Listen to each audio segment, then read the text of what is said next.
जय जय राम राम।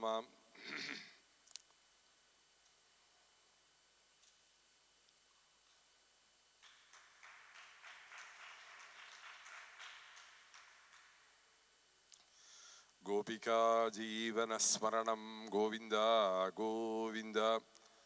श्री आंजनेय स्वामिनः जय, सद्गुरु स्वामिनः जय। ओम स्मृते सकल कल्याण भाजनं यत्र जायते पुरुषस्तमजं नित्यं व्रजामि शरणं हरिं। यः शिवो नाम रूपाभ्यां या देवी सर्वमङ्गला तयोः संस्मरणात् पुंसां सर्वतो जयमङ्गलम्। शिवनामनि भावितेऽन्तरङ्गे महति ज्योतिषिमानिनीमयार्धे दुरितान्यपयान्ति दूरदूरे मुहुरायान्ति महान्ति मङ्गलानि। अमरीकमरीभारभ्रमरी मुखरीकृतं दूरीकरोतु दुरितं गौरी चरणपङ्कजं। दोर्भिर्युक्ता चतुर्भिः स्फटिकमणिमयीमक्षमालां दधाना हस्तेनैकेन पद्मं सितमपि च शुकं पुस्तकं चापरेण भासा कुन्देन्दुशङ्खस्फटिकमणिनिभा भासमाना असमाना सा मे वाग्देवतेयं निवसतु वदने सर्वदा सुप्रसन्ना। कूजन्तं राम रामेति मधुरं मधुराक्षरम् आरुह्य कविताशाखां वन्दे वाल्मीकिकोकिलम्।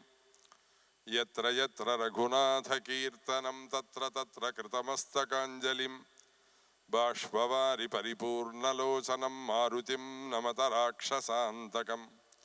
मनोजवं मारुततुल्यवेगं जितेन्द्रियं बुद्धिमतां वरिष्ठं वातात्मजं वानरयूथमुख्यं श्रीरामदूतं शिरसा नमामि। यः कर्णाञ्जलिसम्पुटैरहरः सम्यग् बिबद्यादराति वाल्मीकेर्वदनारविन्दगलितं रामायणाख्यं मधु।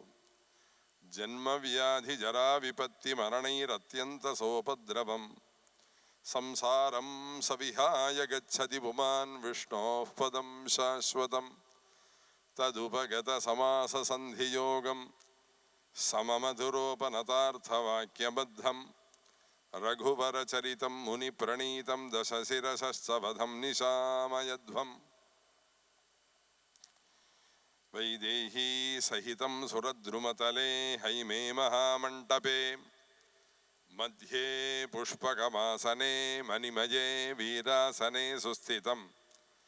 अग्रे वाचयति प्रभञ्जनसुते तत्त्वं मुनिभ्यः परम्।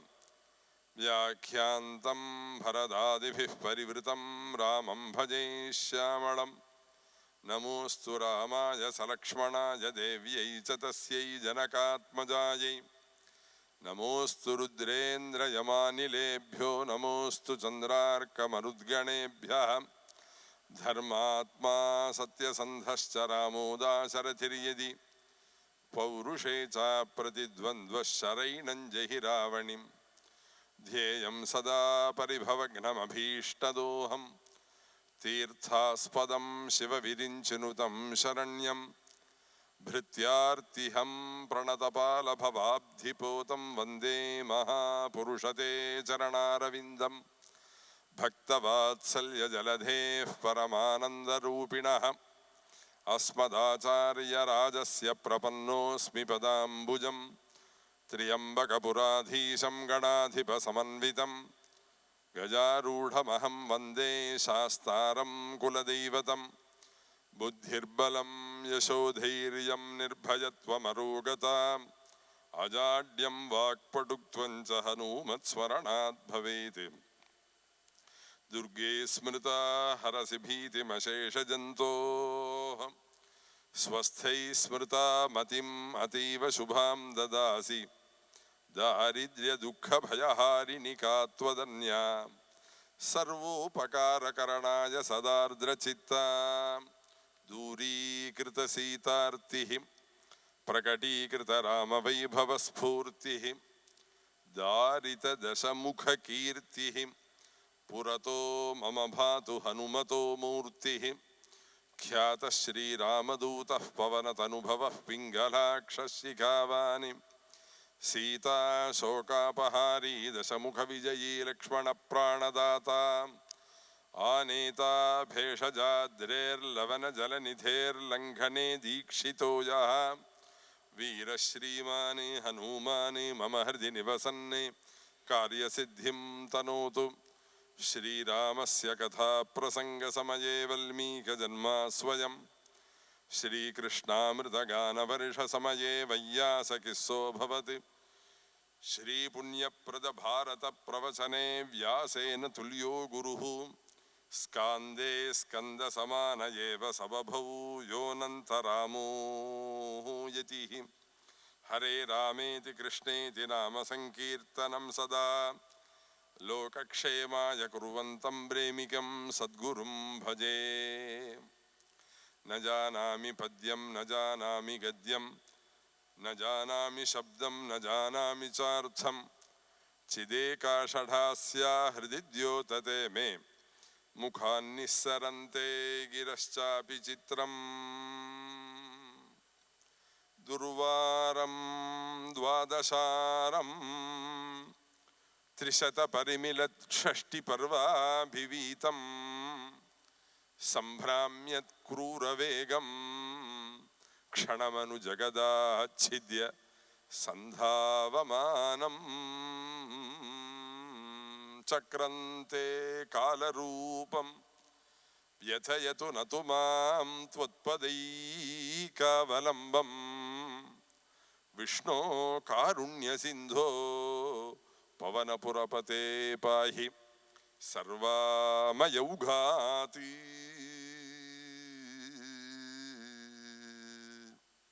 शृङ्गक्ष्माभृन्निवासे शुकमुखमुनिभिः सेव्यमानाङ्घ्रिपद्मे स्वाङ्गच्छाया विधूतामृतकरसुरराड्वाहने वाक्सवित्री शंभुश्रीनाथ मुख्यामरवरनिकरैः मोदतः पूज्यमाने विद्यां शुद्धां च बुद्धिं कमलजदयिते सत्वरं देहि मह्यम्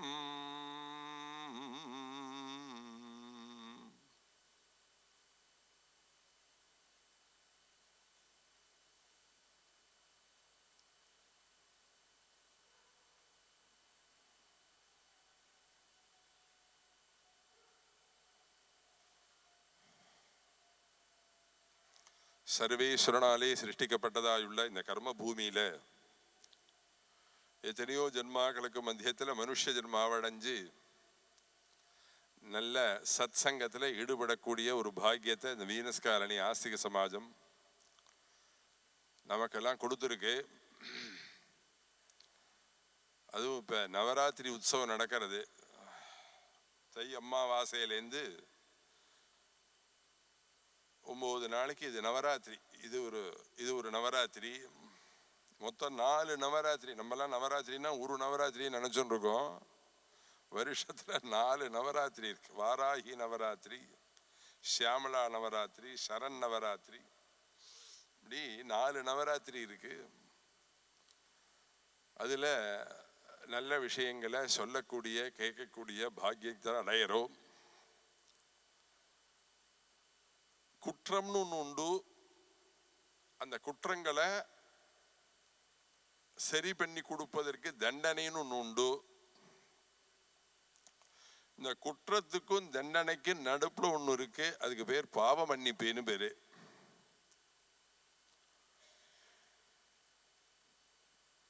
பாவ மன்னிப்புன்னே சொல்லக்கூடாது. ஏன் அப்படின்னா, குற்றம் புரிந்தவர்கள் அதற்குண்டான தண்டனைகளை அனுபவித்தே தீர்க்கப்பட வேண்டும். அதுக்கு போய் பாவ மன்னிப்பு கொடுக்குறேன், நீ சரியாயிடு. ஆனா ஜெகத் உதிச்ச நாள்லேருந்து இந்த சதுர்யுகம் பூர்த்தியாகி கடைசியில எல்லாம் ஒடுங்கும் வரையில் எல்லாருக்கும் மன்னிப்பு கொடுக்கக்கூடிய ஒரே ஒரு பாத்திரம் யாருன்னா ஸ்திரீகள். எல்லாருக்கும் மன்னிப்பை கொடுத்துருவாள். அது கணவனா இருந்தாலும் சரி, குழந்தைகளா இருந்தாலும் சரி, தாய் தந்தையரா இருந்தாலும் சரி, யாரா கருணையே ஸ்வரூபம் ஸ்திரீகள். அதனாலதான் லலிதா சஹஸ்ரநாம ஆரம்பிக்கும் போதே வாகொள்ளாம ஓம் அவ்யாஜ கருணாமூர்த்தயே நமஹ ஸ்ரீமாத்ரே நமஹ மாத்ரே நமஹ ஸ்ரீமாத்ரே நமஹன்னு ஆரம்பம் என்ன? மாதா உனக்கு நமஸ்காரம். ஏனால் மாதாவா இருக்கிறவள் குழந்தைகள் எத்தனை பிழைகள் செஞ்சாலும் அந்த பிழைகளை பிழை என்று பாராட்டாமல் எப்போதும் அனுகிரகிக்க கூடிய ஒரு மூர்த்தி யாருன்னா தாய், அம்மா. அதனாலதான் ஆ பிரம்ம கீட ஜனன்யை நமஹா. பிரம்மதேவன்லேருந்து ஆரம்பிச்சு ஊர்ந்து செல்லக்கூடிய ஜந்து வரையில் எல்லாருக்கும் மாதா யாருன்னா ராஜராஜேஸ்வரி. பிரம்மதேவனுக்கு மாதா மாத்திரம் இல்ல, ஊர்ந்து செல்லக்கூடிய ஜீவராசி உள்பட மாதா அவள் தான். அதனாலதான் ஆப்ரம்ம கீட ஜனன்யை நமஹ. அப்படி எல்லாருக்கும் இவன் நல்லவனாயிடுவான், இவா தெரிஞ்சிருவான், இவாளை நம்ம அனுகிரகம் பண்ணி சரி பண்ணிடலாம். இப்படியே மன்னிப்பு கொடுக்கக்கூடிய ஒரே பாத்திரம் உலகத்துல யாருன்னா ஸ்திரீகள், மாதர்கள். இந்த மாதிரி மன்னிப்பு எல்லாம் கொடுத்துருக்காளா? நிறைய கொடுத்துருக்கா. தேவஹூதி அம்மா கர்தம பிரஜாபதியை கல்யாணம் பண்ணினாள். 1000 வருஷம் சிசுரூஷ பண்ணினாள் கணவருக்கு. 1000 வருஷமும் ஆம்பளையாள்கிட்ட ஒரு வார்த்தை பேசல. அவர் பாகவதத்துல இருக்கு, நீ சௌக்கியமா நான் சௌக்கியமா ஏதாவது ஒரு வார்த்தை ஒன்னும் பேசல. 1000 வருஷம் கழிச்சு ஒரு நாளைக்கு அவள் சிசுரூஷைய அப்படி ஏற இறங்க உணர்ந்து கொண்டவர் அத்ய அகம் துஷ்டஹா, இப்பொழுது நான் சந்தோஷத்தை அடைந்தேன். இந்த சமஸ்கிருத பதத்துக்கு அர்த்தம் சொல்லிட்டேன். அத்ய அகம் துஷ்டஹா, துஷ்டோஹமத்ய தவமான விமானதாயா சுஷ்ரூஷயா பரமயா பரயா ச பக்தியா. அத்ய அகம் துஷ்டஹா, நான் இப்போது சந்துஷ்டி திருப்தி உள்ளவனாக ஆனேன். என்ன திருப்தி உள்ளவனாக ஆனார் அவர்? சுஷ்ரூஷயா பரமயா பரயா ச பக்தியா. அவ வச்சிருக்க கூடியதான உண்மையான பக்தி, அவள் செய்திருக்க கூடியதான உண்மையான பணிவிடை, இந்த பணிவிடைகளாலே பரம சந்தோஷத்தை நான் இப்போது அடைந்தேன்கிறார். 1000 வருஷம் ஆத்துக்காரர் ஒரு வார்த்தை சாப்பிட்டையா, தலைவலிக்கிறதா, ஜுரமா, பசிக்கிறதா, இன்னைக்கு உனக்கு உடம்பு சரியா இருக்கான்னு ஒரு வார்த்தை கேட்கல.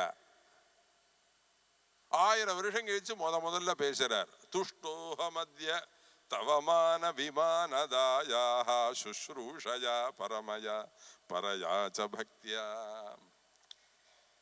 அப்ப அந்த அம்மா என்ன பண்ணா தெரியுமோ? ஏதோ பொம்மநாட்டியா பிறந்தேன், பொம்மநாட்டியா இருந்தா ஒரு புருஷாலை கல்யாணம் பண்ணிக்கணும், ஒரு புருஷாலா இருந்தா ஒரு பொம்மநாட்டியை கல்யாணம் பண்ணிக்கணும், ஏதோ எங்க அப்பா மனு கொண்டு வந்து கொடுத்து விட்டாரு உங்கள்கிட்ட, நானும் உங்களை கல்யாணம் பண்ணி விட்டேன் அப்படின்னு ஏதாவது ஒரு வருத்த பாடல்களையோ வருத்த சொற்களையோ ஏதாவது ஒரு வார்த்தையோ ஆத்துக்காரரை பார்த்து சொன்னாலும் உண்டோ? பாகவதத்துல ஒரு வரி கிடையவே கிடையாது. ஏன்னா இந்த ஒரு வார்த்தை சுஷ்ரூஷயா பரமயா பரயா ச பக்தியா அத்ய அகம் துஷ்டா, இதனாலே நான் இப்போது சந்தோஷத்தை அடைந்தேன் அவர் சொன்ன ஒரு வார்த்தையை கேட்ட உடனே அவருக்கு பாவ மன்னிப்பு கொடுத்து விட்டாள் தேவஹூதி அம்மா. ஆத்துக்காருக்கு பாவ மன்னிப்பு கொடுத்து விட்டாள். அதுக்கப்புறம் அவள் விமானத்துல ஏறினாள், குழந்தைகள் எல்லாம் பிறந்தது. அதெல்லாம் அப்புறம் பாகவதத்துல மேல கதை போறது, அது வேற விஷயம், நீங்க வேணா பார்க்கலாம். திருதராஷ்டிரனுக்கு கண்ணுக்கு தெரியாதுங்கிறதுக்காக காந்தாரி கண்ணை கட்டிண்டாள் அப்படின்னு புஸ்தகத்துல படிக்கிறோம். அது மாதிரி கண்ணு தெரியாத பத்தினிக்காக ஒரு கணவர் கண்ணை எடுத்து கட்டின்றார்னு ஏதாவது ஒரு புராணத்துல ஒரு இடத்துல பார்த்திருக்கீங்களா? எங்கேயாவது ஒரு இடத்துல மனைவிக்காக கணவன் கண்ணை கட்டி கொண்டான். ஒரு அம்மா காஃபி ரொம்ப பிடிக்கும், ரொம்ப ஆசையா காஃபி குடிப்பள். புக்காத்துல யாருக்கும் காஃபி பிடிக்காது. அந்த காலத்து கதையை சொல்லணும், இந்த கால கதை இல்லை அப்படின்னு. நீங்க உடனே இந்த கால கதையை நினைச்சுக்க வேண்டாம். உடனே அந்த பொண்ணு என்ன பண்ணிட்டாள்? தன்னை மாத்தின்றாள். அவ தன்னை மாத்தின்றாள். அந்த குடும்பத்துக்கு தகுந்த மாதிரி தன்னை அப்படியே கொஞ்சம் கொஞ்சமா சிற்பம் சிலை பண்ற மாதிரி புத்தி, எண்ணம், நடவடிக்கைகள், குணங்கள் எல்லாத்தையும் அப்படியே மாத்திக்கிறா இல்லையா? அப்ப அவள் உண்மையான தியாக ஸ்வரூபி தானே. அதுல என்ன சந்தேகம்? சொல்லுங்களேன். உலகத்துல மாதர்கள் ஸ்திரீக்களை விட ஒரு பெரிய காருண்யமான பாத்திரம் பார்க்க இயலுமா? நம்ம இந்த பிரபஞ்சம் இயங்கிறது யாரெல்லாம்? ஸ்திரீக்களால இயங்கிறது. ஸ்திரீக்கெல்லாம் பிறந்து கல்யாணம் பண்ணிட்டு குழந்தைகளெல்லாம் அடைந்ததுனாலதான் பிரபஞ்சம் சராச்சராத்மகமான பிரபஞ்சம் சுத்துறது. உலகத்துல பிரம்மதேவன் ஸ்திரீக்களையே படைக்காம முழுக்க முழுக்க புருஷாளாவே படைச்சுட்டாருன்னு ஒரு கற்பனை, ஒரு இது சொல்றேன், படைச்சுட்டா அப்படின்னா உலகம் இயங்காது. எங்க பார்த்தாலும் ரத்த ஆறு ஓடும், ஒருத்தருக்கு ஒருத்தர் வெட்டிப்பா, சண்டை போட்டுப்பா. இத்தனை பேர் இவ்வளவு அழிச்சாட்டியம் பண்ணி இன்னும் உயிரோடு இருக்கானே, காரணம் என்ன தெரியுமோ? அவனுடைய மனைவியா இருக்கிற பரம பக்த தை வெள்ளிக்கிழமை ஆளி வெள்ளிக்கிழமை நான் அக்னியில இறங்கி நடந்து வரேன்னு தீ மிதிக்கிறேன்னு அம்பாளை வேண்டிக்கிறாள், தீ மிதிக்கிறாள், உடம்பு முழுக்க வேப்ப மாலையை மேல கட்டிக்கிறாள். அம்பாளை பார்த்து என் குடும்பத்தை அண்ணா வையின்னு பிரார்த்திச்சுன்றாள் சமயபுரம் மாரியம்மன்ட்ட. அந்த அம்மா என்ன பண்றா தெரியுமா? அவ ஆத்துக்கார் எத்தனை அழிச்சாட்டியம் பண்ணினாலும் உயிரோட வச்சிருக்கார். அப்ப இந்த பிரபஞ்சம் இயங்கிறது யாரால அப்படின்னா ஸ்திரீக்களால இயங்கிறது. ஸ்திரீ இல்லாத உலகம் இல்லை. அவதான் அன்னபூர்ணி ஸ்வரூபம். அவதான் அன்னம் போட்டு குழந்தைகளை வளர்த்து. இன்னும் மாதாவை பத்தி சொல்லணும்னா கதையில சொல்லிண்டே போகலாம். மாதாவோட மகிமை அவ்வளவு இருக்கு. இந்த பரங்கிக்கான்னு ஒண்ணு மார்க்கெட்ல வாங்கி சாப்பிட்றோம் எல்லாரும். அந்த பரங்கிக்காய்க்கு இன்னும் சொல்ல போனா இந்த ஒட்டன் சத்திரம் இந்த பக்கம் பெரிய பெரிய கரிகா மார்க்கெட்லாம் பெரிய பரங்கிக்காயா இருக்கும். 2 பேரா தூக்குற மாதிரி, ஒத்தரால தூக்க முடியாத பெரிய அப்படிலாம் இருக்கும். பெரிய பெரிய பரங்கிக்காயெல்லாம் மார்க்கெட்டுக்கு வரும். அந்த பரங்கிக்காய்க்கு அந்த சக்தியை யார் கொடுத்தா? யாருக்கா தெரியுமா? ஏதோ நம்ம கறி பண்ணினா சாப்பிட்றோம், குழம்புல போட்டா சாப்பிட்றவன் ஒழிஞ்சு இது எப்படி உருவாச்சு, இது என்னத்துலேருந்து வந்தது, எப்படி வந்ததுன்னு ஏதாவது ஒரு சிந்தனை மனசை எப்போதும் யோசிச்சுட்டே இருக்கணும். நல்ல விஷயத்துல யோசிச்சுட்டே இருக்கணும். நீங்க நல்ல விஷயத்துக்கு மனசை கொண்டு போகலைன்னா ஆட்டோமேட்டிக்கா கெடுதலுக்கு போயிடும். ஆட்டோமேட்டிக் நீங்க அந்த கெடுதல்ங்கிற ரூட்டுக்கு அந்த ஸ்டெயரிங்கை போட்டு திருப்பணுங்கிற அவசியமே இல்லை, அது ஆட்டோமேட்டிக்காவே திரும்பிடும். அதனாலதான் நல்லதுலயே இருக்கணும், சத் சங்கத்திலேயே புத்தி இருந்துட்டே இருக்கணும். அதனாலதான் சத் சங்கத்துல இருந்தோம்னா புத்தி தெளிவடைஞ்சு எப்போதும் பகவான்கிட்ட இருக்கும் மனசு. அது போல எதுக்கு சொல்ல வர, அந்த ஏதோ கரிகா பண்ணி போடுற சாப்பிட்டு இருக்கோம் நம்ம. இப்ப சொல்றேன், நன்னா உன்னிப்பா கதை கேளுங்கள். அந்த பரங்கிக்காய்ங்கிறது அந்த பரங்கிக்காய் வேறு இருக்கக்கூடிய இடத்திலேருந்து ஒரு 10-20 அடி தள்ளி கொடியில ஒரு ஓரமா இருக்கு. அந்த ஓரமா கொடியில இருக்கக்கூடிய அந்த பரங்கிக்காய்க்கு அந்த சக்திய எப்படி போய் கிடைக்கிறது அப்படின்னா, அந்த பரங்கி கொடியினுடைய வேர் இருக்கு பார்த்தீங்களா, அந்த வேர் பூமியிலேருந்து இருக்கக்கூடிய சக்தியை முழுக்க அப்படியே வாங்கிண்டு அந்த கொடி வழியாக அப்படியே அந்த சக்திகளை அப்படியே கொண்டு போய் அந்த பரங்கிக்காய்க்கு மேல ஒரு காம்பு இருக்கு பார்த்தீங்களா, அந்த காம்பு வழியாக அப்படியே உள்ள அந்த காய்க்கு சக்தியை கொடுக்கிறது. அது சக்தியை கொடுக்க கொடுக்க கொடுக்க அது அப்படியே பிஞ்சாச்சு, காயாச்சு, பெருசா எடுத்து அவ்வளவு பெருசா 2 பேர் தூக்குற மாதிரியான அனுமான பரிமாணத்துக்கு வந்துடுறது. ஆனா இந்த பூமியிலேந்து கிளம்பின அந்த சக்தியானது அந்த கொடி வழியாக அந்த காய்க்குள்ளார போனதை யாராவது கண்ணால பார்த்துருக்கோமான்னா பார்த்ததில்லை, புத்தியினால உணர்ந்திருக்கோமான்னா உணர்ந்ததில்லை. இப்ப எதுக்கு இந்த அனுமானத்தை சொல்றேன்னா, அது மாதிரி பிறக்கக்கூடிய குழந்தைகளுக்கு தொப்புள்ள ஒரு கொடி இருக்கு பார்த்தீங்களா, கர்ப்பத்துக்குள்ளார அந்த தொப்புள்ள இருக்கக்கூடிய கொடி வழியாக அந்த அம்மாவானவள் தன் உடம்புல இருக்கக்கூடிய சக்தி ரத்தங்கள் எல்லாத்தையும் அந்த தொப்புள் கொடி வழியாக அந்த குழந்தைக்கு சக்திகளை ஊற்றாள். அதனாலதான் அந்த குழந்தை உள்ள இறந்து போகாம இருக்கு.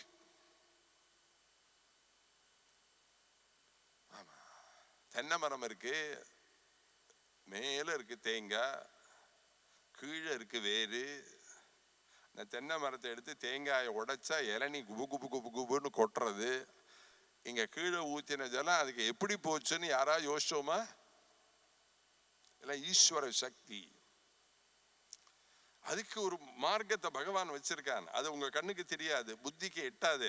அது வழியாக சென்று அது கடைசியில மேல போய் அந்த தேங்காய்க்குள்ளார அந்த ஜலமானது ஆட்டோமேட்டிக்கா போய் தங்கிறது.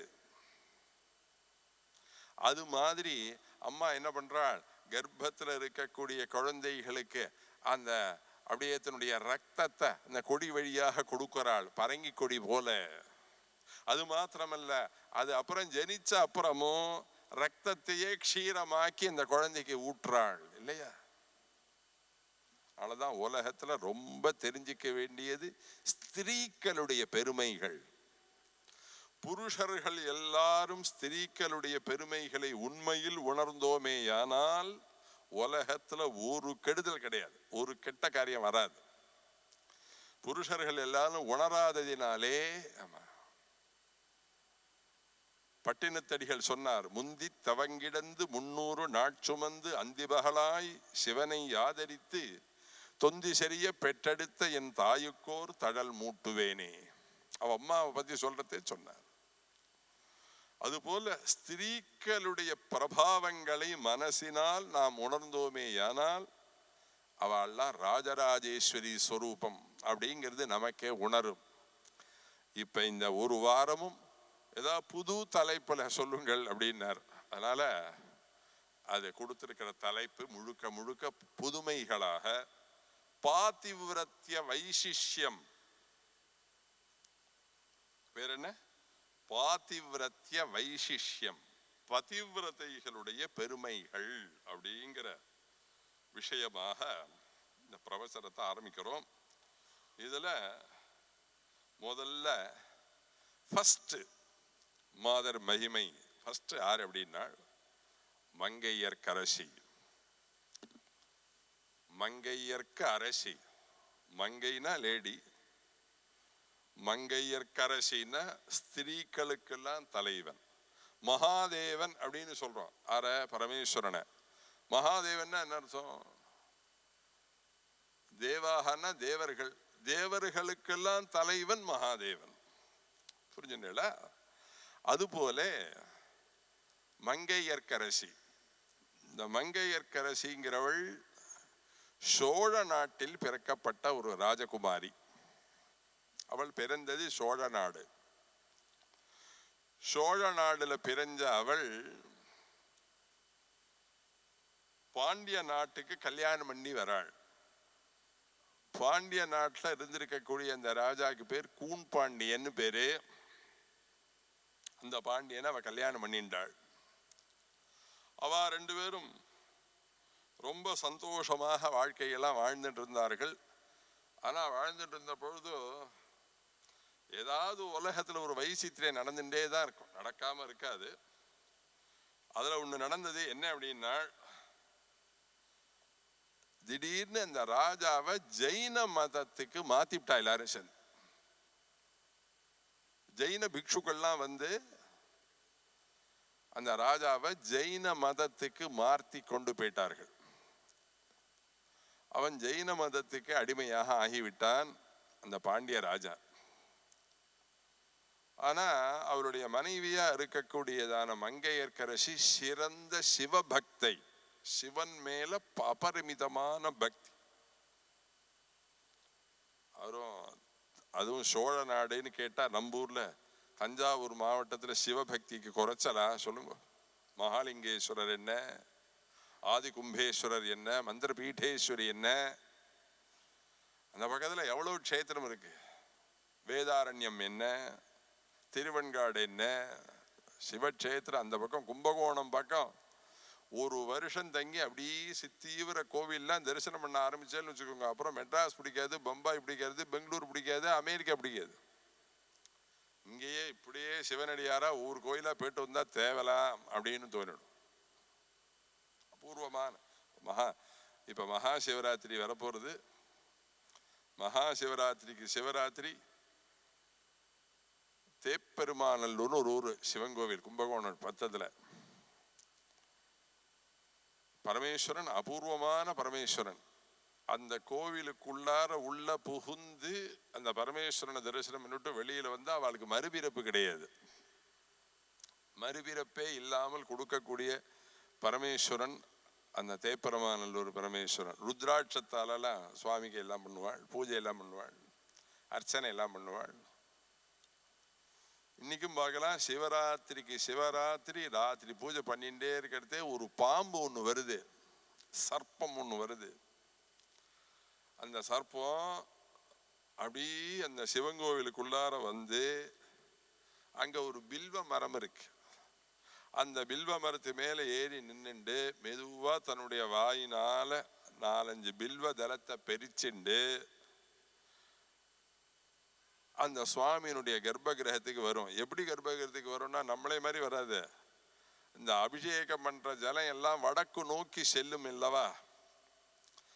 கோவில் கட்டக்கூடிய நிர்மாண விதியிலேயே சுவாமிக்கு அபிஷேகம் பண்ற ஜலம் வடக்கு நோக்கி நகர்ந்து செல்லப்பட வேண்டும். யாராவது மாத்தி தெற்கு நோக்கி வைக்கிறேன்னு மாத்தி வச்சுட்டாருன்னு வச்சுக்கோங்க, அது அபசகுணம், மிருத்யு பயத்தை கொடுக்கும். அதனாலதான் பழைய காலத்துல எல்லாம் பயந்து பயந்து பெரியவர்களை கேட்டு கேட்டு செஞ்சார்கள். இந்த காலம் மாதிரி துணிச்ச கிடையாது. அந்த காலத்துல எல்லாத்துக்கும் ஒரு பயம் இருக்கும், ஒரு வினயம் இருக்கும். பெரியவாளை கேட்டு இதை பண்ணலாமா, அப்படி செய்யலாமா, அப்படி செய்யலாமான்னு கேட்டு செஞ்சார்கள். அதனாலதான் தண்ணி வடக்கு நோக்கி நகரப்பட வேண்டும்.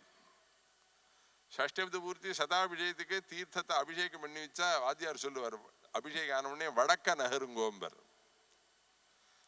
புடவை வேஷ்டியெல்லாம் ஓதி விட்டா ரோச்சனோ ரோஜமான சோபன சோபமான கல்யாணம் புடவை வேஷ்டி ஓதி விட்டா அதை வாங்கி அதை வடக்க வைக்கணும். அதுதான் மங்களம், மங்களமான திக்கு. ஆனா வடக்கு நோக்கி சாப்பிடக்கூடாது, வடக்கு நோக்கி தலை வைத்து படுக்க கூடாது. வடக்க இருக்கக்கூடிய ஒரு சக்தி நம்மளுடைய மூளையில இருக்கக்கூடிய சக்தியை புடுங்கிடும். இன்னைக்கும் இந்த திசை காட்டுற மிஷின் தெற்க காமிக்கல, வடக்க மேற்க காமிக்கல, வடக்க தான் காமிக்கிறது. என்ன வடக்க அதை புரிஞ்சுக்கிறது அந்த மிஷின் இல்லையா? அதுபோல அந்த வடக்கு நோக்கி அபிஷேக ஜலம் ஓடுற இடம் இருக்கு பார்த்தீங்களா, அந்த ஓட்ட வழியா அந்த பாம்பு அப்படியே வருஷம் வருது. அப்படியே உள்ள வந்து அந்த சிவன் மேல அந்த அந்த பில்வத்தை அப்படி வச்சுட்டு அப்படியே பிரதட்சணம் பண்ணி அப்புறம் அந்த ஓட்ட வழியா போறது. இது வருஷம் நடக்கக்கூடிய ஒரு நிகழ்ச்சியா இருக்கு. நீங்க வேணா பார்க்கலாம். சைவம்னு ஒரு .com இருக்கு. இந்த சைவம்ங்கிற .comல தேப்பெருமாநல்லூர் சிவன் கோவில்னு போட்டலே ஏனால் அந்த பாம்பு வர படங்கள்லாம் போட்டிருப்பா, பார்த்தா தெரியும். எல்லாம் தான் இப்ப கையில இருக்கு, சகலமும் கையால பார்க்கலாமே. அப்படி சைவம் .comல இருக்கு. எதுக்கு சொல்ல வர, அவ சோழ நாட்டில் பிறந்தவள் அல்லவா, சிவபக்தியில திறஞ்சவள் அல்லவா மங்கையர்க்கரசி. அந்த மங்கையர்க்கரசி பரமேஸ்வரன் மேல அபரிமிதமான பக்தி. குலச்சிறையார் அப்படின்னு அவளுக்கு ஒரு மந்திரி. அந்த குலச்சிறையாருங்கிற அந்த மந்திரி இருக்காரே, அவனும் பரம சிவபக்தன். ராஜா ஜெயின மதத்துக்கு மாறிட்டான். மகாராணிக்கு ஒரே கவலை, என்னடா அது இவர் மதம் மாறிட்டானே. குழந்தையா இருந்தா அடிச்சு திருத்தலாம், ஆத்துக்காரர் அடிச்சு திருத்த முடியுமா? மனசுக்குள்ளார அழுதுண்டே இருந்தாள். பரமேஸ்வரனையே குறிச்சு குறிச்சு அழுதாள். இந்த பக்தியினுடைய அழுகையை பார்த்த உடனே பரமேஸ்வரன் பார்த்தார், இவர்களுடைய அழுகைக்கு ஒரு பூர்த்தியை பண்ணுவோம், ஒரு திருவிளையாடல் பண்ணுவோம்னு அவர் உடனே என்ன பண்ணினார், ததாமி புத்தி யோகம் தம்னார் கீதையில. அவளுக்கு அந்தந்த சந்தர்ப்பத்துல அந்தந்த புத்தியை நான் தாண்டா அர்ஜுனா கொடுக்கறேன்கிறார். அப்படி இவர் ஜெயின மதத்துக்கு மாறிவிட்டாரேங்கிற வருத்தத்துல அந்த பெண் என்ன பண்ணினாள், திருஞான சம்பந்தரை அழைத்து வாருங்கள், சைவ சமய தொண்டெல்லாம் நிறைய ஆற்றாரவர், அவர் இவரை ஏதாவது சைவத்துக்கு மாத்தினால் தேவலாம், அவரை அழைத்து வாருங்கள், திருஞான சம்பந்தரை அழைச்சிட்டு வாங்கோ அப்படின்னு மந்திரியார்ட்ட சொல்ல, மந்திரியாரும் அதற்குண்டான பக்தர்களோட சில பேரை அனுப்பிச்சு திருஞான சம்பந்தர் எங்க இருக்காரோ அங்க அழைச்சிட்டு வாருங்கள்னு சொன்னார்கள். உடனே திருஞான சம்பந்தர் அப்ப எங்க இருந்தார்னா, ஸ்வேதா திருஞான சம்பந்தர் எங்க இருந்தார், வேதாரண்யத்துல இருந்தார். வேதாரண்யம்ங்கிற க்ஷேத்திரம். ஆஸ்திக சமாஜத்துல அடிக்கடி ஏதாவது உபன்யாசம் பண்ணுங்க, புதுசா சொல்லுங்கன்னு சொல்லிட்டே இருப்பார் சீதாராமையரும் வெங்கடேஸ்வரையரும்.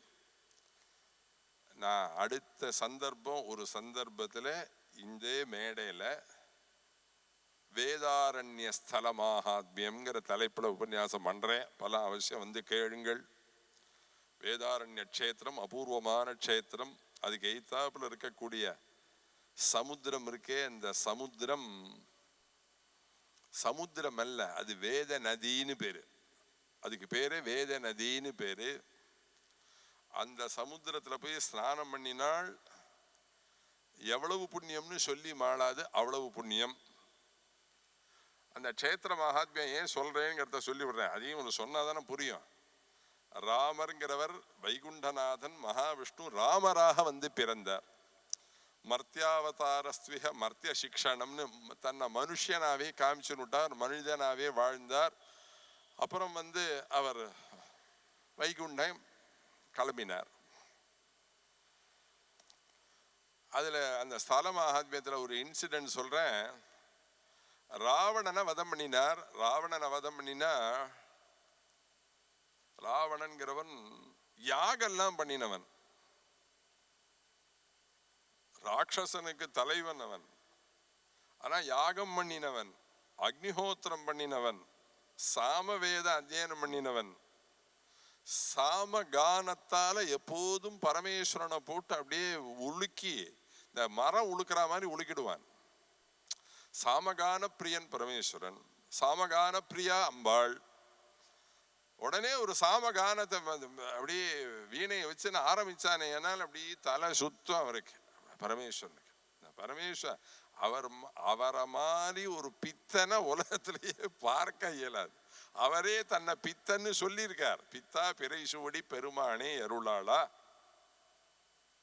இல்லையா? திருவெண்ணை நல்லூர்னு ஒரு ஊர் இருக்கு. அந்த ஊர்ல பரமேஸ்வரன் சுந்தரமூர்த்தி நாயனாரை தடுத்தாட்கொண்டு கோர்ட்டுக்கு இழுத்துன்னு போனார். வழக்காடு மன்றம் இருக்கு, இந்த கோவில்லயே வழக்காடு மன்றம் இருக்கு, கோர்ட் இருக்கு.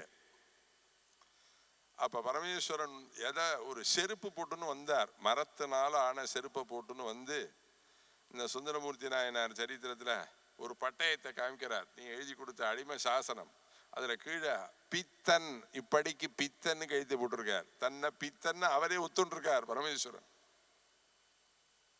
இன்னைக்கும் இன்னைக்கு நீங்க திருச்சி பக்கம் கார்ல போறதே இந்த திருவெண்ணை நல்லூர் போனீர்களே, ஆனால் அந்த பரமேஸ்வரன் போட்டுன்னு வந்த செருப்பு இருக்கு கர்ப்பகிரகத்துல.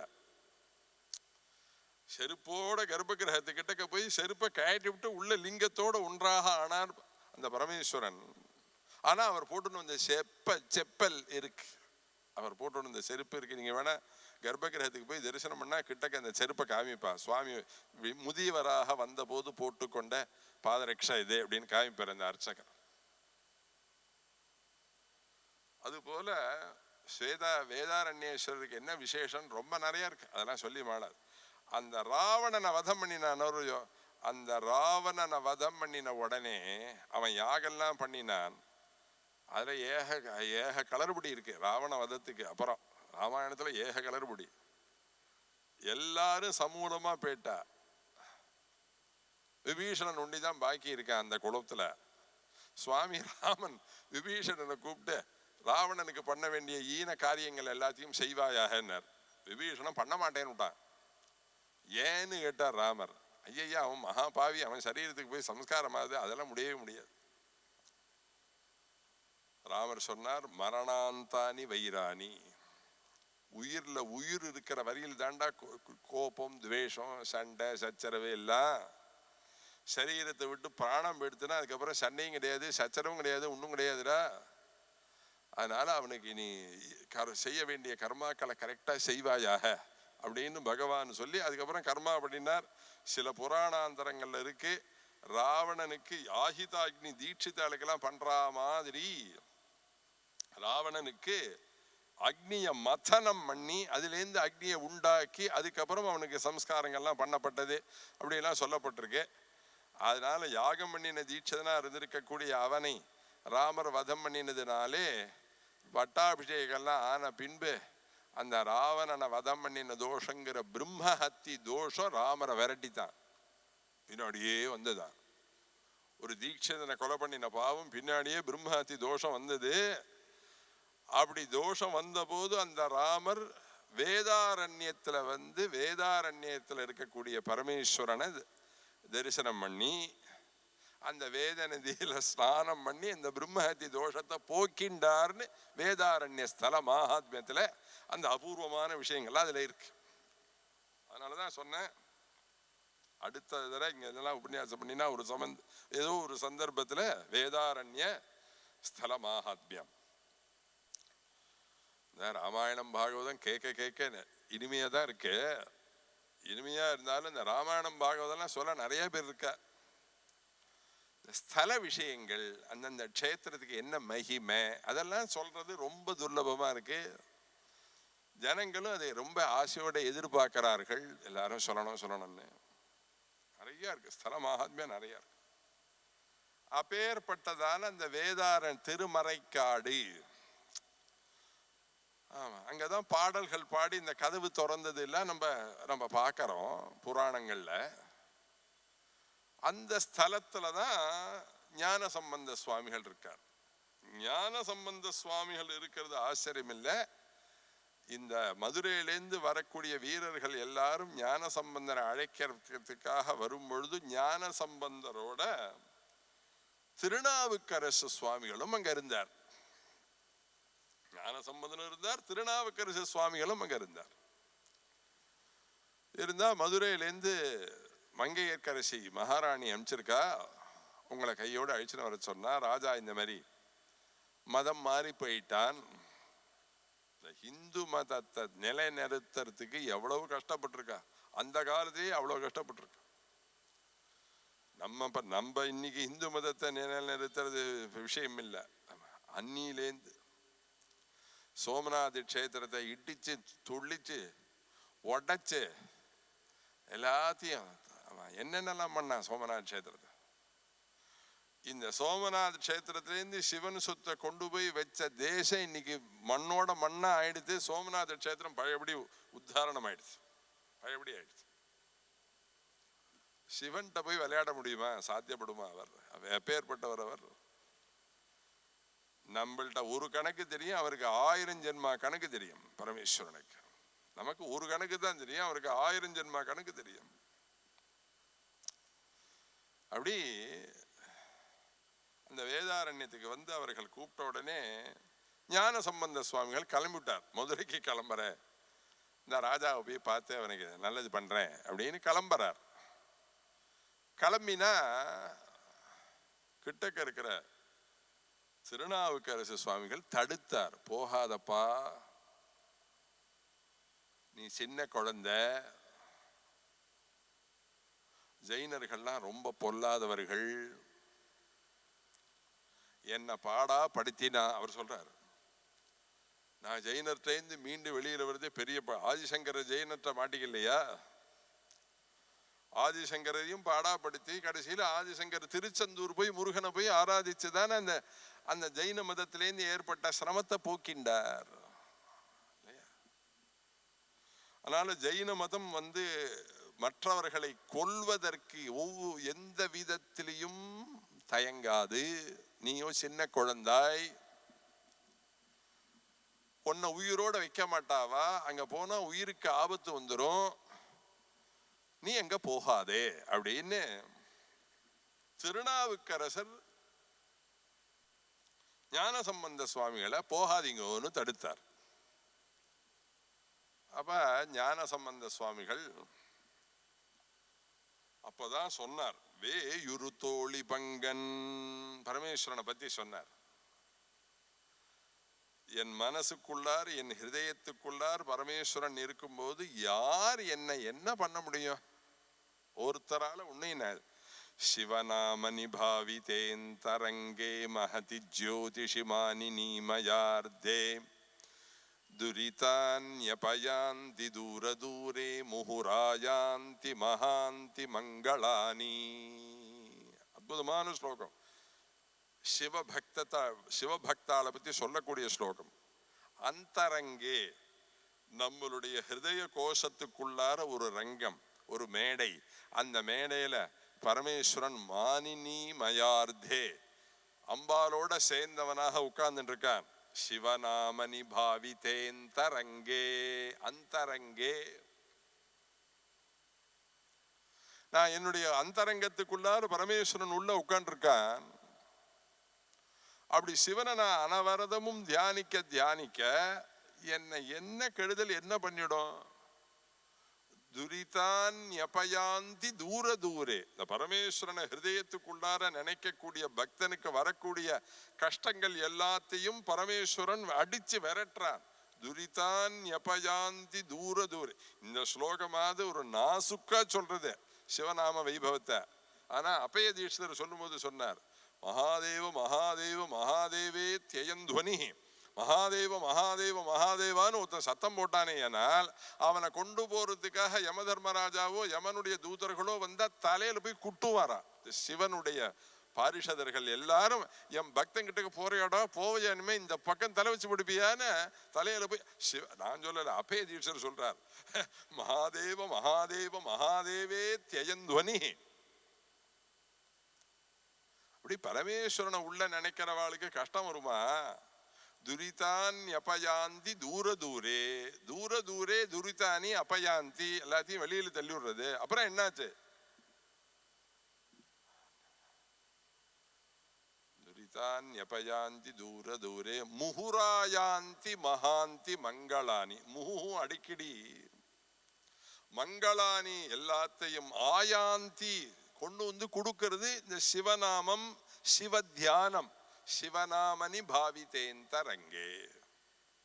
அதத்தான் வேயுரு தோழி பங்கன்னு பாடினார் திருஞான சம்பந்தர். யார் என்ன செய்ய முடியும்? பரமேஸ்வரன் இருக்கான், பரமேஸ்வரனை ரட்சிப்பான் அப்படின்னு திருநாவுக்கரசரை சமாதானப்படுத்திவிட்டு திருஞான சம்பந்தர் நேர வேதாரண்யத்திலேருந்து கிளம்பி நேர மதுரைக்கு வந்துட்டார். மதுரைக்கு வந்தா அவர் வெறும்னவர் வரா, அவரோட நிறைய சிஷ்யர்கள், சிஷ்ய கோடிகள், எல்லாரும் சிவபக்தர்கள் எல்லாரும் இப்படி வரா. அப்படி பகவன் நாமா சொல்ல சொல்ல அந்த பகவன் நாமா எவ்வளவு நன்மையை கொடுக்கும்.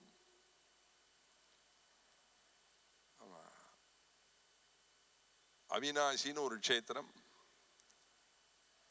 இந்த அவினாசிங்கிற க்ஷேத்திரத்துல சுந்தரமூர்த்தி, சுந்தரர் சிவபக்தாலோட சிவ பஜனை பண்ணிட்டே வந்தார்.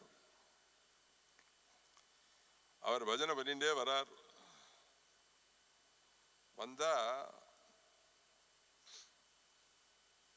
ஒருத்தராத்துல வாழை மரம் எல்லாம் கட்டி வாசல்ல பெரிய பந்தல்லாம் போட்டு நாதஸ்வர கச்சேரி எல்லாம் சந்தோஷமா நடந்துட்டு இருக்கு. அந்த வீட்டுக்கு எதிரடையா இருக்கக்கூடிய வீட்டுல 2 வீடு தள்ளி ஒரு வீட்டுல பெருசா அழுகை சப்தம் கேட்கறது. ஒரு பக்கம் அழுகை சப்தம் கேட்கறது, ஒரு பக்கம் மங்கள வாத்தியம் கேட்கறது. சுந்தரர் வந்துட்டே இருக்கார், அப்படியே நடந்துட்டே இருக்கார். பக்தர்களோட ஞான சம்பந்த பெருமான் பாடிண்டே வரும்பொழுது பட்டீஸ்வரன் கிட்டக்க வரத்தே தான் முத்துப்பந்தல், அப்படிலாம் அதான் முத்துப்பந்தல் கொடுத்தார்கள். திருக்கோலக்கால தாளம் கொடுத்தார். தாளபுரீஸ்வரர் தாளம் கொடுத்தார். சிவ வைபவம் பரமேஸ்வர வைபவம் சொல்லிண்டே போலாம், இருக்கு, நிறைய இருக்கு, சொல்லிண்டே இருக்கு. இப்ப திருக்கோலக்காவை பத்தி நான் இப்ப விஸ்தாரமா கதை சொன்னேன். நீங்க எல்லாரும் நாளைக்கு கதை வர மாட்டேன், இன்னைக்கு ராத்திரி கிளம்பி சீர்காழி ஓடியே போடுவேன். திருக்கோலக்காவை பார்க்கிறேன். திருக்கோலக்கான்னு ஒரு க்ஷேத்திரம். இன்னைக்கும் பேச்சு வராத குழந்தைகள் எல்லாருக்கும் அங்க போனா பேச்சு வரும். அந்த இருக்கக்கூடிய அம்பாளுக்கு சப்த பிரதாம்பிகான்னு பேரு. சப்தத்தை கொடுக்கக்கூடியவள். துவனி பிரதாம்பிகா, சப்த பிரதாம்பிகா. இந்த அருணா சாய்ராமூர்த்தி பாடுறாளே ஒரு அம்மா, அந்த அம்மாவை போய் ஒரு மீடியாக்காரன் போய் டிவியில் எப்படி போய் கேட்டான் மைக்க வச்சுன்னு, அடிக்கடி நீங்கள் செல்லக்கூடிய ஸ்தலம் எது, என்ன கோவிலுக்கு அடிக்கடி போவேள்? அவ என்ன, அந்த அம்மா என்ன சொன்னா, துவனி பிரதாம்பிகா, திருக்கோலக்கால இருக்கக்கூடிய அம்பாளை போய் தரிசனம் பண்ணுவேன். அவதான் சப்தத்தை கொடுக்கக்கூடியவள். சப்த பிரதாம்பிகா, துவனி பிரதாம்பிகா. ஒரு ஐயங்காராத்து பையனுக்கு பேச்சு வரல, திருக்கோலக்கால போய் வேண்டிக்கோங்கன்னா திருக்கோலக்கால போய் பரமேஸ்வரன் தாளபுரீஸ்வரர் அம்பாளை போய் தரிசனம் பண்ணினார்கள். சப்த பிரதாம்பிகாவை ஓசை நாயகின்னு இவெல்லாம் தமிழ்ல பேர் வச்சிருக்காங்க. ஏன்னா நேர் தமிழுக்கு அர்த்தம், சம்ஸ்கிருதத்துக்கு நேர் அர்த்தம் சொல்ல முடியாது, சாத்தியப்படாது.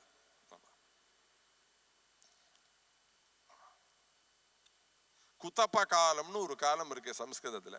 இந்த குத்தப்ப காலத்துக்கு தமிழ்ல அர்த்தமே சொல்ல முடியாது. எல்லாரும் என்ன சொல்லுவா, மதிய வேளைம்பா. மதிய வேளை எதுலேருந்து எது வரையில்?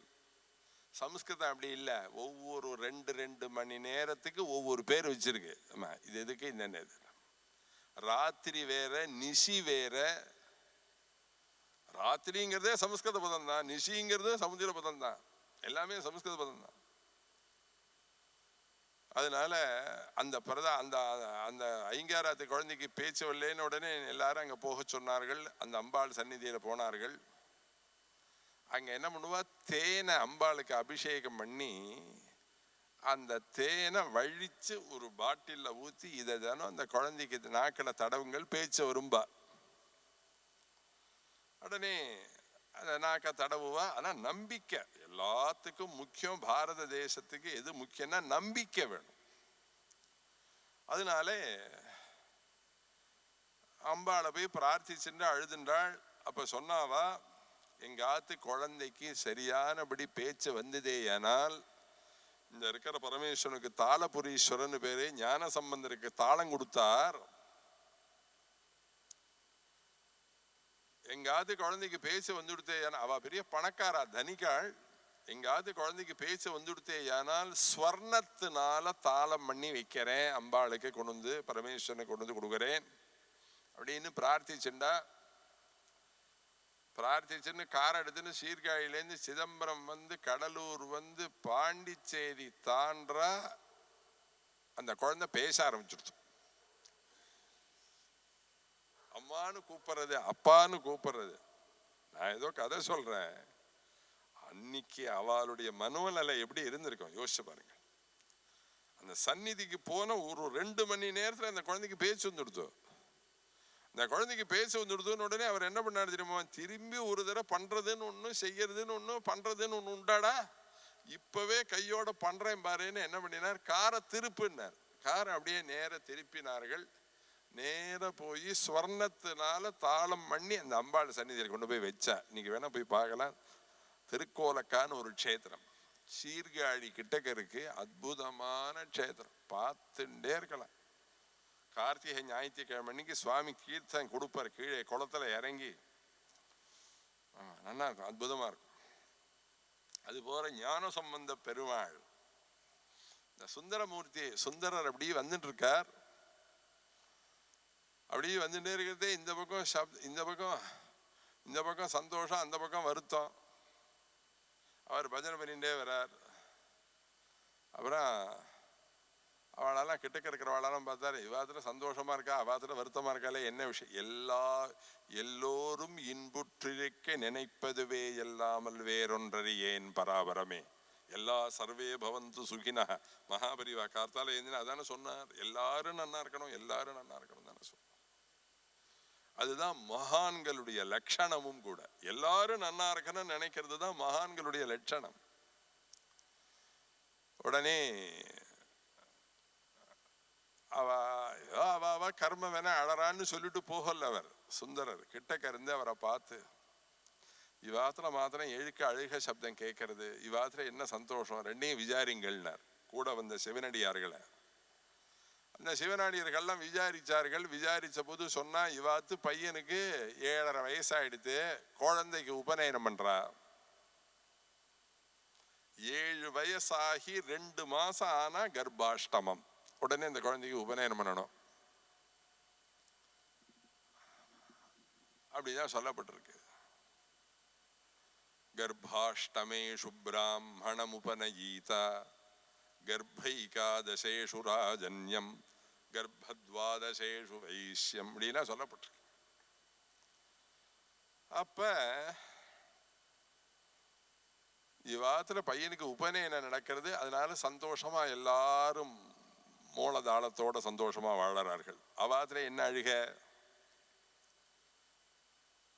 தெரியல. சரி, நம்ம எல்லாம் போய் விசாரிப்போம். சுந்தரர் நேர போய் அவளை பார்த்து கேட்டார், நீங்க எல்லாம் ஏன் அழறீர்கள், ஏன் வருத்தப்படுறீர்கள்? உடனே அவ சொன்னா, இப்ப எய்தாத்துல உபநயனம் நடக்கிறது பார்க்க சந்தோஷமா இருக்கு, எல்லாரும் நன்னா இருக்கணும், அதுதான் அழகு. அந்த உபநயனம் ஆற பையனுக்கு சம வயசுல எங்காத்துல ஒரு பையன் இருந்தான். அந்த உபநயன பையனும் எங்காத்து பையனும் இந்த சிவங்கோவில் அவினாசி பரமேஸ்வர கஷேத்திரத்துல இருக்கக்கூடிய இந்த கோவில் குளம் இருக்கு. கிட்டக்க கோவில் கிட்டக்க ஒரு பெரிய குளம் இருக்கு. அந்த குளத்து கிட்டக்க ஏதோ பேசின்னு விளையாடிண்டே இருக்கிறது, திடீர்னு குளத்திலேருந்து ஒரு பெரிய முதல வந்து இழுத்துன்னு போயிடுத்து. பையன் போயிட்டான். அவாத்து பையனுக்கு உபநயனம் நடக்கிறதுல எங்களுக்கு சந்தோஷம், அதுல வருத்தமே கிடையாது. அவன் சிரஜீவியா நன்னா இருக்கட்டும். நம்ம மாதிரியே அந்த பையன் இன்னைக்கு உயிரோட இருந்திருந்தா நம்மளும் இதே மாதிரி பெரிய பந்தல்லாம் போட்டு 4 பேருக்கு பத்திரிக்கை வச்சு வாழை மரம் கட்டி மூலதாளத்தோட நம்மளும் உபநயனம் எல்லாம் பண்ணலாமே. அது மாதிரி பண்ற பாக்கியம் இல்லையேன்னு நினைச்சு வருத்தப்படுறேன் அப்படின்னார். மற்றவர்கள் துன்பப்படும் போது அதை கண்டு பெரியோர்கள் சகிக்க மாட்டார்கள். அப்படியா, எந்த குளத்துக்கிட்டக்க உங்க ஆத்து பையனை வந்து முதல்ல அழிச்சுன்னு போச்சு, என்ன அழிச்சுன்னு போருங்கள். உடனே எல்லாரும் நேர போய் இந்த குளத்தாங்கரையில கொண்டு வந்து நிறுத்தினாள். இவ போகும்போது இந்த குளத்தாங்கரையில வெயில் அடிச்சு சித்திர வைகாசி தண்ணி எல்லாம் உஞ்சி போய் பாலமா வெடிச்சு அப்படி இருக்கு இந்த இடம். இந்த இடத்துலதான், இந்த குளத்துலதான் தண்ணி இருந்தது, அதுதான் வந்து அழிச்சுன்னு போச்சு அப்படி. அப்படியா? உடனே சுந்தரர் பரமேஸ்வரனை குறித்து ஸ்தோத்திரம் பண்றார், பாடல்கள் பாடுறார். பரமேஸ்வரனை குறித்து எனக்காக வாழ்க்கை அனுகிரகம் பண்ணக்கூடாதா, நீ தான் பாடணும்னு ஒரு 10 பாடல் பாடுறார். 10 பாடல் பாடின உடனே அந்த வெடிச்சிருந்த குளத்துக்குள்ளார குபு குபு குபு குபு குபுன்னு ஒரு சத்தம். என்னமோ சத்தம் கேட்கறதேன்னு அப்படியே எட்டி பார்த்தா அடியிலேந்து ஜலம் மேல வர ஆரம்பிக்கிறது. கொஞ்சம் கொஞ்சமா பூமியிலேந்து ஜலம் மேல வந்து வெடிப்பு விட்டிருந்ததான அந்த பூமி பிரதேசம் முழுக்க ஈரமாச்சு. அப்புறம் நன்னா ஆச்சு. அப்புறம் ஒரு 10 நிமிஷத்துல ஜலம் மேல வர ஆரம்பிச்சுடுத்து.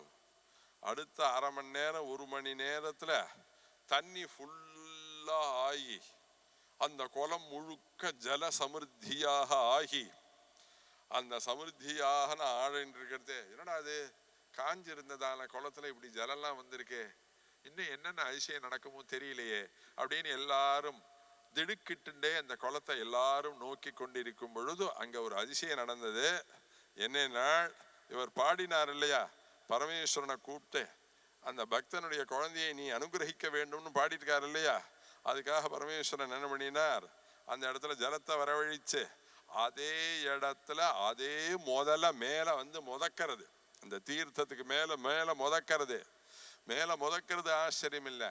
அந்த முதல்ல அப்படியே மெதுவா நகுந்து சுந்தரர் கிட்டக்க, இந்த குளம்னா பெருசா இருக்கும் இல்லையா, ஒரு கரையில தான் அவர் நின்றுட்டு இருப்பா, அந்த கரை கிட்டக்க இந்த முதல்ல அப்படியே கிட்டக்க வந்து நிக்கிறது.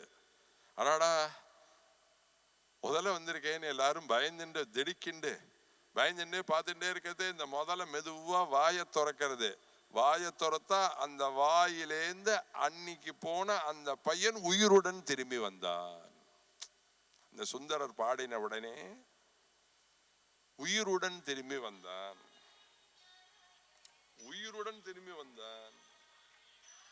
உயிருடன் திரும்பி வந்தது ஆச்சரியம் இல்ல. அவர் சுந்தரமூர்த்தி சுந்தரர் பாடல்ல என்ன சொல்லியிருக்காரு தெரியுமோ, இன்னைக்கு அவன் அந்த பையன் எந்த ஆகிருதியில இருப்பானோ அந்த ஆகிருதியோட நீ அனுகிரகிக்க வேண்டும்னு கேட்டுவிட்டார். அதனால ஏதோ அவன் போனது 2-3 வருஷம் முன்னாடி. இப்ப அவன் என்ன ஆகிருதியா இருப்பானோ அந்த ஆகிருதியோட பரமேஸ்வரன் அந்த முதல வாயிலேந்து அந்த குழந்தைய மீட்டு கொடுத்து, அதுக்கப்புறம் அந்த முதல தண்ணிக்குள்ளார போச்சுன்னு இன்னைக்கும் நீங்க அவிநாசிக்கு போனீர்களே ஆனால் அந்த சிவன் கோவில்ல அந்த முதல்ல வருது. இந்த சுந்தரர் கலையில நின்று பாடின பாடல்கள் எல்லாத்தையும் அப்படியே மேலே எழுதி விட்டிருக்க, பார்த்தா தெரியும். ஒரு க்ஷேத்திரத்துக்கு போகல, ஒரு சிவன் கோயில் பார்க்கல, ஒன்னு தரிசனம் பண்ணல. காத்தால எதுனா பால் பாக்கெட்டை கட் பண்றோம், குக்கர் வைக்கிறோம், திருப்பி சாப்பிட்றோம், திருப்பி தூங்குறோம், இதான் பண்ணிட்டு இருக்கோம். இந்த பாரத தேசத்துல மனித பிறவியில சிவனை பத்தின உணர்வு, சிவனை பத்தின பக்தி, இதெல்லாம் நமக்கு கிடைச்சிருக்கிறதே. போய் க்ஷேத்திரமா போக வேண்டாமோ, சிவனடியார் மாதிரி போருமே. நிறைய சம்பாதிச்சாச்சு, பத்தினி குழந்தைகளுக்கெல்லாம் நிறைய வச்சாச்சு, போறோம் இப்படி க்ஷேத்திரமா போவோம் இல்லையா. அந்த பக்தியை பகவான் தான் எல்லாரும், பக்தர்கள் எல்லாருக்கும், ஆஸ்திகர்கள் எல்லாருக்கும் பகவான் கொடுக்கப்பட வேண்டும். எதுக்கு சொல்ல வரேன், அது போல ஒருத்தர் கஷ்டப்பட்டா இன்னொருத்தர் சகிக்க மாட்டார்கள். அப்படி சுந்தரர் வந்து கோஷ்டியோட வந்து அந்த குழந்தைய பழைய வழி உயிர் பிழைக்க கொடுத்து, அதுக்கப்புறம் அந்த பையன் ரொம்ப நாள் சிரஜீவியாக வாழ்ந்தான்னு சரித்திரம். அதுபோல இங்க திருஞான சம்பந்த சுவாமிகள் மதுரைக்கு வரும்போது சிவனடியார்களோட சேர்ந்துன்னு பஜனை பாடிண்டே வராரு இல்லையா. பஜனை பாடிண்டே வரத்தை பார்த்த உடனே இந்த ஜெயினர்களுக்கெல்லாம் ஒரு தலைவன் ஒருத்தருக்கான் இல்லையா, அவனுக்கு தெரிஞ்சு போயிடுது.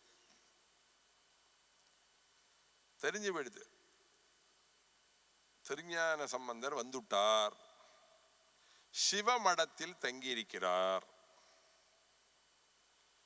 மதுரைக்குள்ளார திருஞான சம்பந்தர் வந்துட்டார், சிவமடத்துல தங்கி இருக்காரா.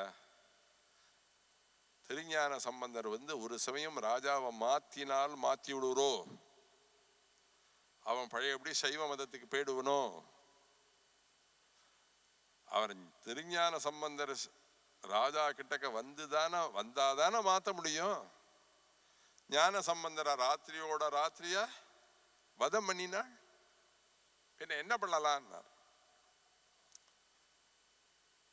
ராஜாவை பார்த்து, நம்ம சத்ரு நம்ம ஊருக்கு வந்தா அவனை என்ன பண்ணணும், அழிச்சுடணும்.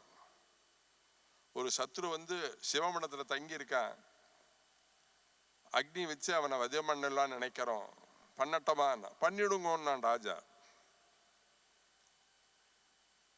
திருஞான சம்பந்தர் பக்தர்களோட பக்த கோஷியோட அந்த சிவமடத்துல படுத்து தூங்கிண்டே இருக்கறச்சே இந்த ஜெயினர்கள் எல்லாருமா சேர்ந்து அந்த மடத்து மேல நிறைய ஆயில் எல்லாம் ஊத்தி உடனே தீப்பற்றக்கூடிய அரக்கு மாளிகை மாதிரி தீப்பற்றக்கூடியதான வஸ்துக்கள் எல்லாத்தையும் கொட்டி ராத்திரியா தீ வச்சுட்டார். ஊஹாயின்னு எரியறது. தீன்னா யாருன்னா பரமேஸ்வரன். ருத்ரோவா ஏஷா யதக்னிஹி. ருத்ரன்னா ஆறுனால் அக்னிஸ்வரூபன் பரமேஸ்வரன். இந்த சிவபுராணம்னு ஒரு தொடர் ஒன்று வந்துட்டு இருந்தது. டிவியில கூட பார்த்துருப்பீங்கல்லாம். ராமாயணம் வந்தது, மகாபாரதம் வந்தது, கிருஷ்ணா வந்தது, எல்லாம் வந்தது. ஆனா எத்தனை தொடர் வந்தாலும் அந்த ராமாயணம் மாதிரி எந்த தொடரும் அமையவில்லை. அந்த ராமர்னா ராமராவே இருந்தா, சீதைன்னா சீதையாவே இருந்தா, லட்சுமணன்னா லட்சுமணனாவே இருந்தா, அப்படியே இருந்தா, மாறவே இல்லை. அந்த லட்சுமணனுக்கு உருன்னு கோபம் வருமே, அதெல்லாம் அப்படியே அவனை பார்த்தா இருந்தது. அது அது அந்த அமைச்சல் வேற ஆத்தி தொடர்களுக்கு அமையவில்லை. அந்த சிவபுராணத்தை எடுத்து காண்பிக்கிறது. அவெல்லாம் நிறைய ஹிந்தி புராணம்லாம் சிவபுராணம்லாம் பார்த்துருக்கா இல்லையா? அவன் ஆரம்பிக்கும் போதே அக்னியை தான் காமிச்சான். சிவபுராண ஆரம்பத்தை பார்த்தேன்னால் ஒரு அக்னி அப்படி சுத்தும், அக்னி வளையம் இருக்கு. என்ன பரமேஸ்வரன்கிறவன் அக்னிஸ்வரூபன் அப்படி சொல்லப்பட்டிருக்கு. அதனால இந்த அக்னியை வச்ச உடனேவே திருஞான சம்பந்தருக்கு தெரிஞ்சுடுத்து பரமேஸ்வரனுடைய கிருபையினால நம்மளெல்லாம் கொலை பண்றதுக்காக இவெல்லாம் அக்னி வைக்கிறார்.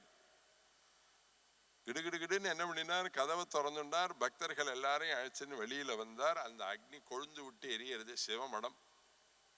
அப்ப ஒரு பாட்டு பாடினார். என்னன்னா, பையவே சென்று பாண்டியர்க்காகவே எவன் வச்சானோ அவனுக்கே போய் சேரட்டம்னுட்டார். யார் வச்சாலும் அவர் விசாரிக்கலாம் இல்ல, ரகசிய போலீஸ் எல்லாம் கொண்டு வரல. ஒரே வார்த்தை சொல்லிவிட்டார், இது யாரு வச்சானோ அவனையே போய் அதை அடையட்டம்னு விட்டார். அடையட்டம்னு சொன்ன உடனே என்னாச்சு அப்படின்னா, அந்த வீடு எரியறதே அந்த அக்னியினுடைய இது இருக்கே, உஷ்ணம் இருக்கே, அந்த உஷ்ணம் எல்லாம் அங்கேந்து கிளம்பி ராஜாவினுடைய உடம்புக்குள்ளார வந்துடுச்சு. அவனுக்கு உடம்புக்குள்ளார வெப்ப நோய் வந்துடுத்து. அந்த பாண்டியனுக்கு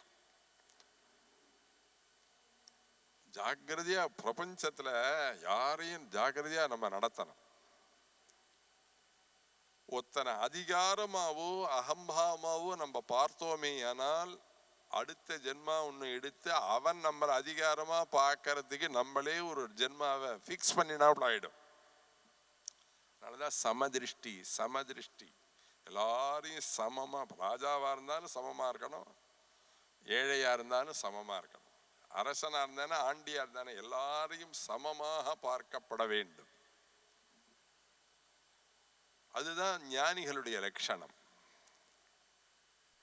அவர் என்ன பண்ணினார், இது நேரம் அவனையே போய் அடையட்டம்னு அடையட்டன்னு சொன்ன உடனே இந்த உஷ்ணம் முழுக்க வெப்ப நோயா இந்த பாண்டியன் மேல வந்துருச்சு, ராஜா மேல வந்துருச்சு. வந்தா உடம்பெல்லாம் எரியறது, திகு திகு திகு திகு திகுன்னு எரியறது.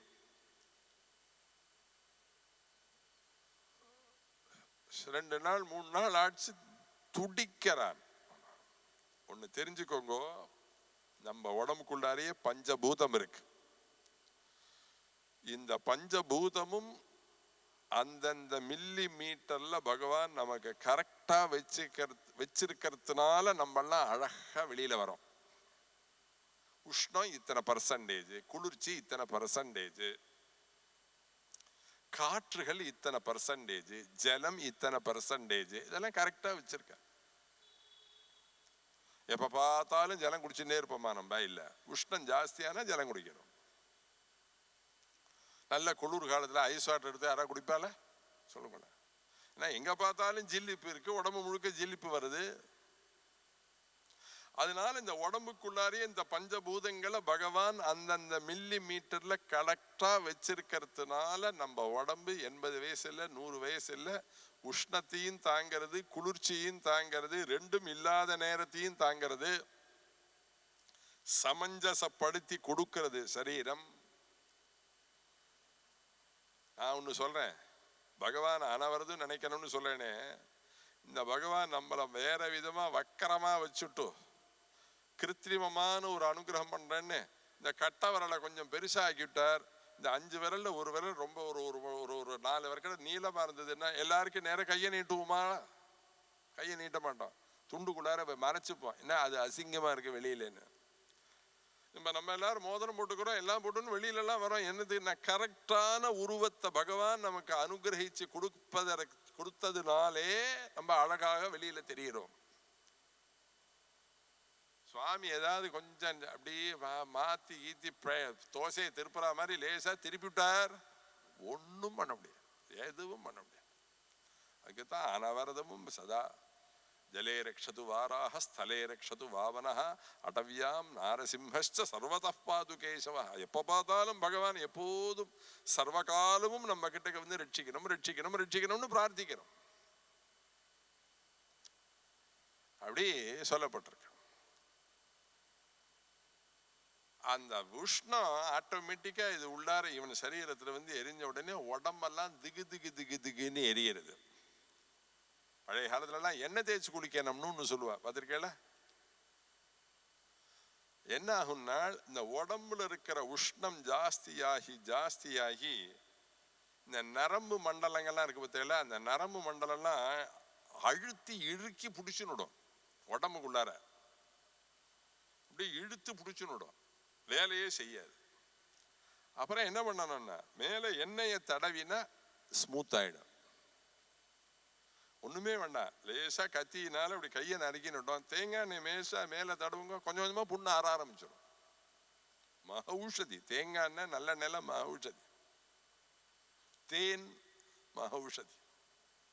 ஆனா ஒரிஜினாலிட்டி தேனா இருக்கணும், அதை சொல்லுங்க. கடையில இருக்கிறதெல்லாம் வாங்கி சாப்பிடக்கூடாது. ஒரிஜினலான தேனை சாப்பிட்டா சுகரும் வராது, ஜெரிமான உடம்புகளை எல்லா சக்தியும் கொடுக்கும். இளநீர் அபூர்வமான, இந்த பரமேஸ்வரனுக்கு ருத்ரேகாசியில் அபிஷேகம் பண்றாலே, இந்த 11 வஸ்துக்கள்லயே உயர்வான வஸ்து எதுன்னா இளநீ தான். இளநீனாலதான் நிறைய அபிஷேகம் பண்ணும். ஏன் அப்படின்னா சாம்ராஜ்யத்தை கொடுக்கும். என்ன சாம்ராஜ்யம்? சிவ சாம்ராஜ்யத்தை சிவனுடைய தர்பார்ல எதிர்த்தாப்புல ஒரு சீட்ல போய் உட்காரலாம். நிறையா இளநீ அபிஷேகம் பண்ணினாள். ஒவ்வொன்றுக்கும் தோயந்து சாந்திதம் புரோக்தம், நிறைய தீர்த்தத்தினால பரமேஸ்வரனுக்கு அபிஷேகம் பண்ணினா மனசாந்தியை கொடுப்பார். தோயந்து சாந்திதம் புரோக்தம், ஒன்னொன்னுக்கும் ஒன்னொன்னு பலன் இருக்கு. அப்படி இந்த வெப்ப நோய் உடம்பு வந்து எரிய ஆரம்பிச்ச உடனே ஜெயினர்களை பார்த்து சொன்னான் ராஜா, அடா பைத்தியங்களா, உங்க சொன்னதை கேட்டு அவருக்கு அக்னியை வச்சு ஓஹாயின்னு என் உடம்பெல்லாம் எரியறதே, நீங்க தான் ஏதாவது பண்ணி சரி பண்ணணும். அப்ப அவள்லாம் தேனை மயில் இறகால தடவிண்டு ஏதோ மந்திரத்தை சொல்லி இப்படி தடவி இடவி ஏதோ பண்ணினா, ஆனா இந்த வெப்ப நோய் இறங்கல. ஒரு இன்ஜெக்ஷன் போட்டா இப்போ உங்க அப்பா பழைச்சிருவர், அந்த இன்ஜெக்ஷனுடைய விலை 1.5 லட்சம் அப்படின்னா உடனே அந்த வலி வந்தவர் என்ன சொல்றாரு தெரியுமோ, உடனே போடுங்கிறார். ஏன், எப்படியாவது நான் பழைக்கணும், இதான சித்தத்துல என்ன ஓடுறது. அது 1.5 லட்சமா 2 லட்சமா 4 லட்சமா அதெல்லாம் கணக்கு கிடையாது. இப்ப நான் பழைச்சான் அப்படிதானே நினைக்கிறேன். அது போல இந்த ராஜா சொல்றான், எதையாவது பண்ணி என்ன இந்த வெப்ப நோயிலேருந்து என்னை காப்பாத்துங்கிறான். அவள்லாம் ஏதோ இப்படி தடவினா, ஒரு நாள் ஆச்சு 2 நாள் ஆச்சு, ஒன்றும் சரியா வரல. மங்கையர்க்கரசி மெதுவா கிட்டக்க வந்து, இவ்வளவு கஷ்டப்படுற இல்லைங்க, திருஞான சம்பந்த சுவாமிகள் யாதிருச்சிகமா இங்க வந்திருக்கார், அவரை அழிச்சுன்னு வந்து வேணா உங்களுடைய இந்த நோயை போக்குறதுக்கு ஏதாவது வழி இருக்கான்னு கேட்கலாமா, நீங்க அனுமதி கொடுக்குற. ஐயோ முதல்ல அழிச்சுனுவா, போ போ போ போ. உடனே இந்த ஜெயின பிக்ஷுக்கள்லாம் இருக்காளே அவள்லாம் பண்டிதாலாம் அதெல்லாம் கூடாது.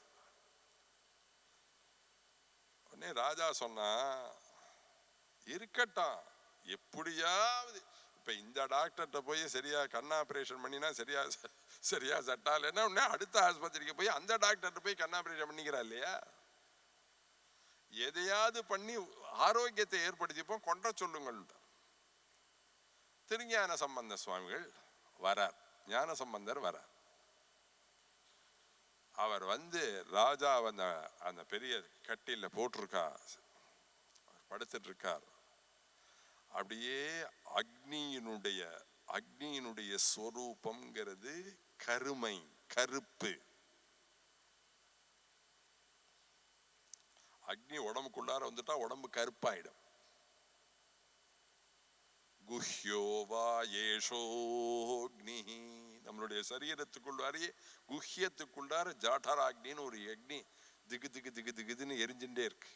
அதனாலதான் எத்தனை சிப்பல் சாதம் சாப்பிட்டாலும் அடுத்த 5 மணி நேரத்தில் பசிக்கிறது இல்லை. உள்ள இருக்கிற ஜாடராக்னி அதை பஸ்மம் பண்ணதுனாலதான் அடுத்த வேலை பசிக்கிறது இல்லை. அப்படி அந்த அக்னி மேலெல்லாம் இருட்டாயிடுது, கருப்பா இருக்கு. இதுல மேல தேனை வேற தடவி இருக்கலாம், இன்னும் கருப்புக்கு உளுந்துக்கு என்ன தடவினாப்புல இருக்கு சரீரம். திருஞான சம்பந்த சுவாமிகள் வந்தார், கிட்டக்க வந்து நிக்கிறார். ராஜா வேற மதத்துல இருக்கான், இப்படி கும்பிடு போட்டான், ஏன்னா எப்படியாவது உடம்பு சரியானுமே. உடனே ஜெயின பிக்ஷுக்கள் எல்லாரும் வந்தா, இடது பக்கத்தை நாங்க உட்காந்து மந்திர ஜபம் பண்றோம், வலது பக்கத்துல நீங்க உட்காந்து ஏதாவது ஜபம் பண்ணுங்கள். எந்த பக்கம் கிளியர் ஆறுதோ அந்த பக்கம் ஜெயிச்சதாக தீர்ப்பு. அனல்வாதம் புனல்வாதம்லாம் நடந்ததுன்னு ஒரு சரித்திரம். அந்த இடத்துல திருவேடகம்னு ஒரு இடம், மதுரை கிட்டக்க அற்புதமான கஷேத்திரம். பரீட்சையெல்லாம் வச்சா சுக்ரீவன் ராமர் உண்மையான வீரன் தானான்னு பரீட்சை வச்சான்னு இருக்க இல்லையா ராமாயணத்துல. அது போல பரீட்சையெல்லாம் வச்சா, ஆமா இவர் வாஸ்தவமாவே அப்படிதான் உள்ளவரா அப்படிலாம் உத்தர சண்டை போட்டாள், அப்படிலாம் சொல்லப்பட்டிருக்கு. உடனே அவர் சொன்னார், இடது பக்கத்தை நீங்க சரி பண்ணுங்கள், வலது பக்கத்தை நான் பார்த்து கொள்கிறேன்னு. அவர் என்ன பண்ணினார், உடனே சரி மிருத்யுஞ்சய ஹோமம் பண்றேன், உடனே பெரிய இந்திராட்சி சிவகவச ஜபம் பண்றேன், அமிர்தவல்லிங்கிற சமித்தை கொண்டு வந்து அதை பண்றேன், ஒரு சண்டி ஹோமம் பண்றேன், அதெல்லாம் ஒன்றும் சொல்லல. என்ன பண்ணினார், அந்த மீனாட்சி சுந்தரேஸ்வரர் கோவில்ல பெரையில எடுத்தார் பாருங்க ஒரு விபூதி, அந்த விபூதியை கையில் எடுத்துட்டார். மந்திரமாவது நீரு வானவர் மேலது நீரு, சுந்தரமாவது நீரு துதிக்கப்படுவது நீரு, தந்திரமாவது நீரு சமயத்தில் உள்ளது நீரு, செந்துவருவாய் உமை பங்கன் திருவாலவாயன் திருநீரே அப்படின்னு அந்த விபூதி எடுத்து வலது பக்கத்துல இப்படி தடவினார். இந்த நான் சொன்ன இந்த பதிகத்தை பாடின்னு இந்த தடவினார். தடவின உடனே என்னாச்சு அப்படின்னா அந்த பக்கம் முழுக்க ஜில்லுன்னு ஆயிடுச்சு. அர்த்தநாரீஸ்வர ஸ்வரூபம் மாதிரி ஒரு பக்கம் எரிச்சல், ஒரு பக்கம் ஜில்லிப்பு. இந்த காட்சியை நான் உங்களுக்கு எப்படி சொல்லணும்னா, ஏதாவது ஒரு உபமானமா உங்களுக்கு சொல்லி காமிச்சா தான் புரியும், இல்லைன்னா உபன்யாசனா நான் உங்களுக்கு புரிய வைக்கணும் இல்லையா. என்ன சுந்தரகாண்டத்துல இதுக்கு ஒரு சீன் இருக்கு. சுந்தரகாண்டத்துல ராவனுடைய தர்பார்ல ஆஞ்சநேயர் வந்து உட்கார்ந்தார். அவருக்கு யாராவது சீட்டா கொடுக்க போற, அந்த தர்பார்ல அந்த சிம்மாசனத்துல ராவணேஸ்வரன் 10 தலை 20 குண்டலம், ஆமா அப்படி பிரம்மாண்டமா உட்காந்துருக்கான் ராவண தர்பார். அந்த ராவண தர்பார்ல நிக்கிறது நின்னாலே தலையை வாங்கிடுவான் எல்லாரும். அந்த தர்பார்ல எல்லாருக்கும் நேர தன்னுடைய வாலுனால அப்படி பெரிய மேடை அமைச்சு அந்த சிம்மாசனத்துக்கு மேல உட்கார்ந்துருக்கிற 10 தலைக்கு மேல 4 அடி மேல உட்கார்ந்துருக்கார் ஆஞ்சநேயர். அதனாலதான் தம் உத்வீக்ஷ மகாபாஹு பிங்காட்சம் புரதஸ்திதம். உத்வீக்ஷணம்ங்கிற சப்தத்துக்கு என்ன அர்த்தம்னா மேல இருக்கிறவரை பார்ப்பதுன்னு அர்த்தம். உத்வீக்ஷணம்னா மேல, ஈட்சணம்னா பார்க்கறது, உத்வீக்ஷணம்னா மேல இருக்கிறத பார்க்கறது. தென்னை மரத்துல தேங்காய் இருக்கான்னு பார்க்கறதுல அது உத்வீக்ஷணம். அப்படி மேல பார்த்தா அவர் அப்படி உட்கார்ந்துக்கிறத பார்த்த உடனே அந்த வால்மீகி போட்டோகிராஃபர் மாதிரி அப்படியே எழுதுறார்.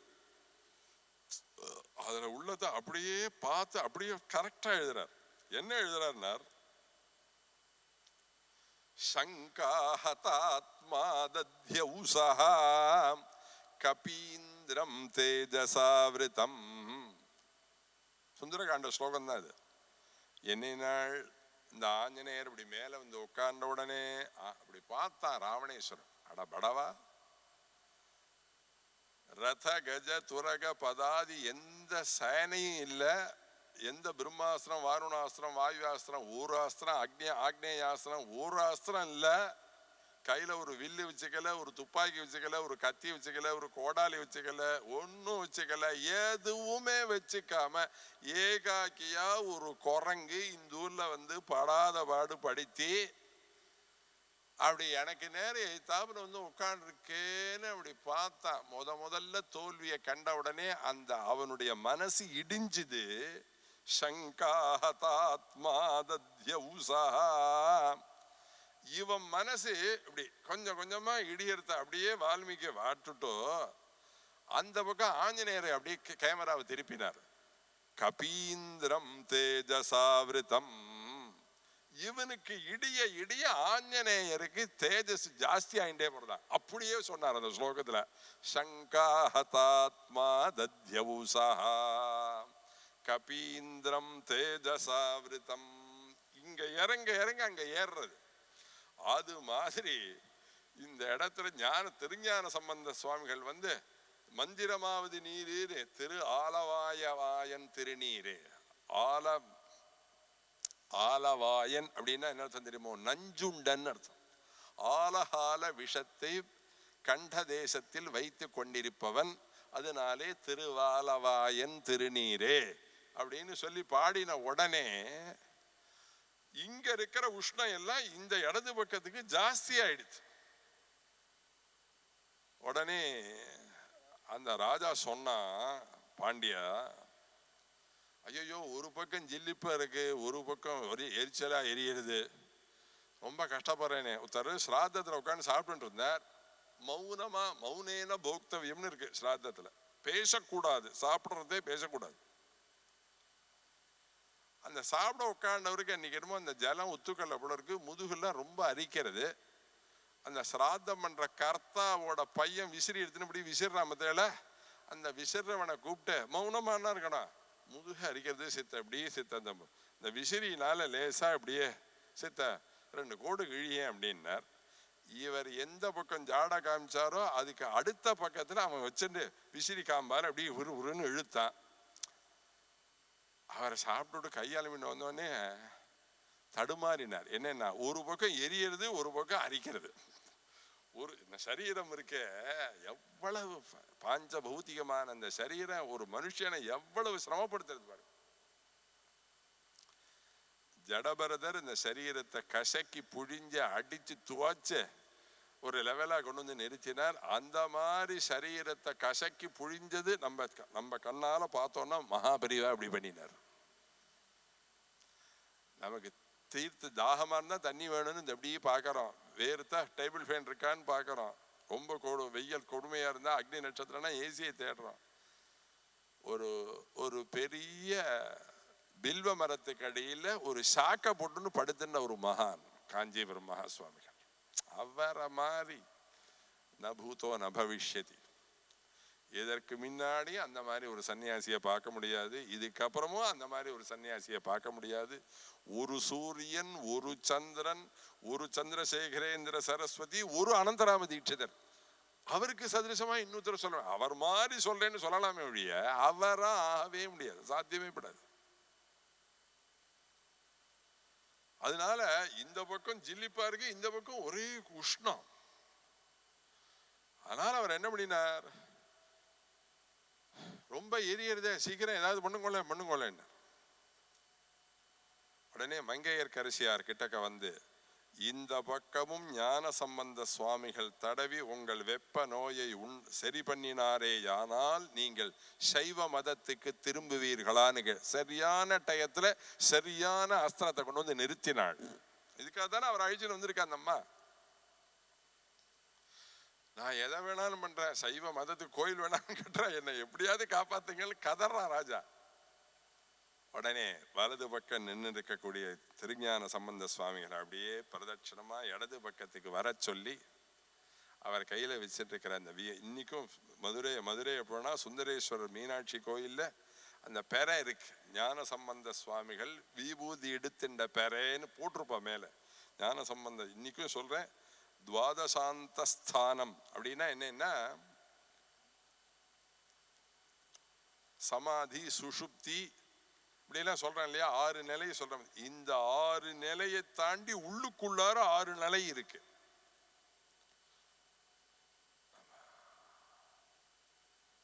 உள்ளுக்குள்ளார 6 நிலை.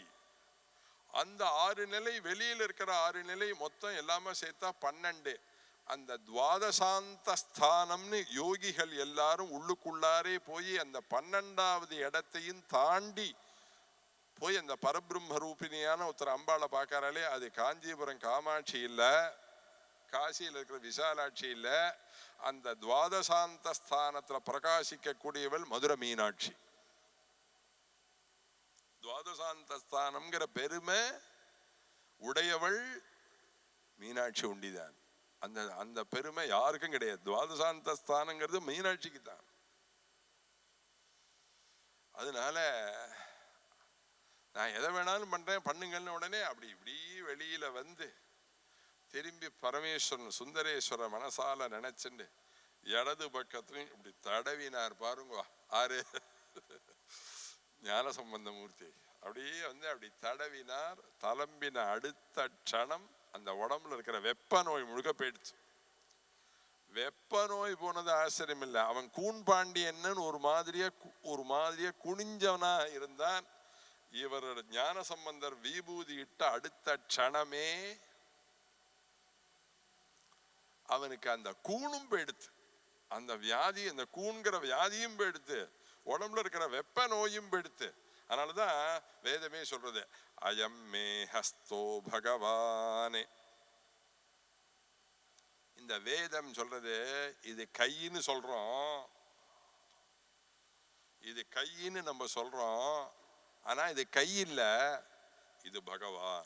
அயம் மே ஹஸ்தோ பகவான். உடனே வேதம் யோசிச்சுட்டு திரும்பி சொன்னது அதெல்லாம் இல்ல, பகவானை விட உயர்வு. அயம் மே பகவத்தரஹா, பகவானோட உயர்வானது. அப்புறம் என்ன இந்த கை எப்ப ஏற்பட்டது? அயம் மே விஸ்வபேஷஜா, இந்த உலகத்துல இருக்கக்கூடிய கஷ்டங்கள் வியாதிகள் எல்லாத்தையும் போக்கக்கூடியது இந்த கை. அயம் மே விஸ்வபேஷஜா.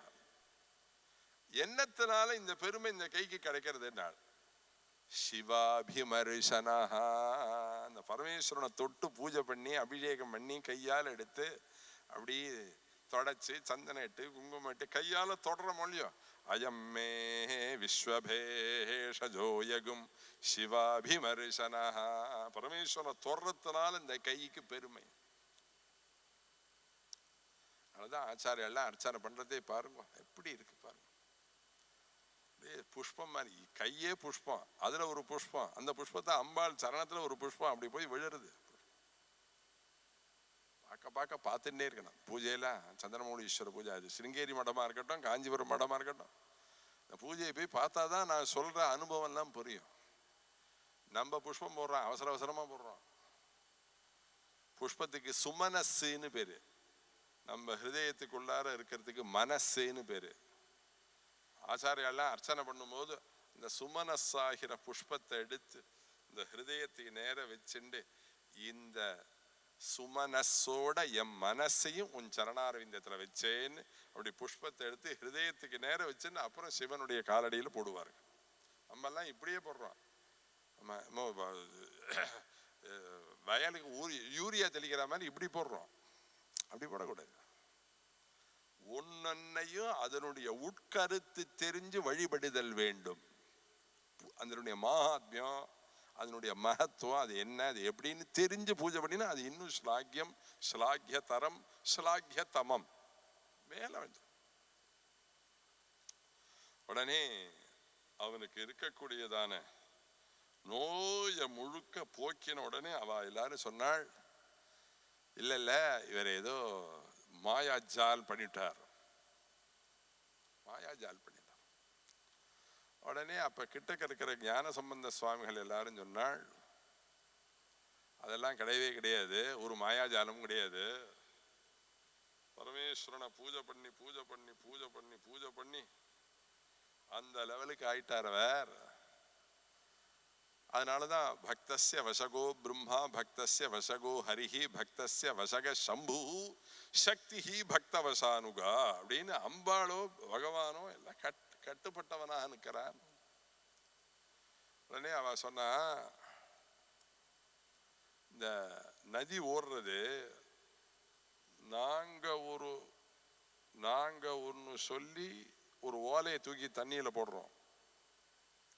அந்த பக்கம் அவர் ஞான சம்பந்த சுவாமிகள் ஒரு பாசுரம் எழுதி அந்த ஓலையை அதுல போடட்டும்.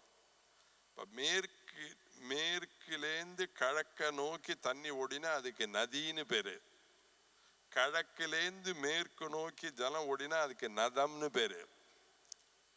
தெரிஞ்சுக்கோங்க, நதி நதம்.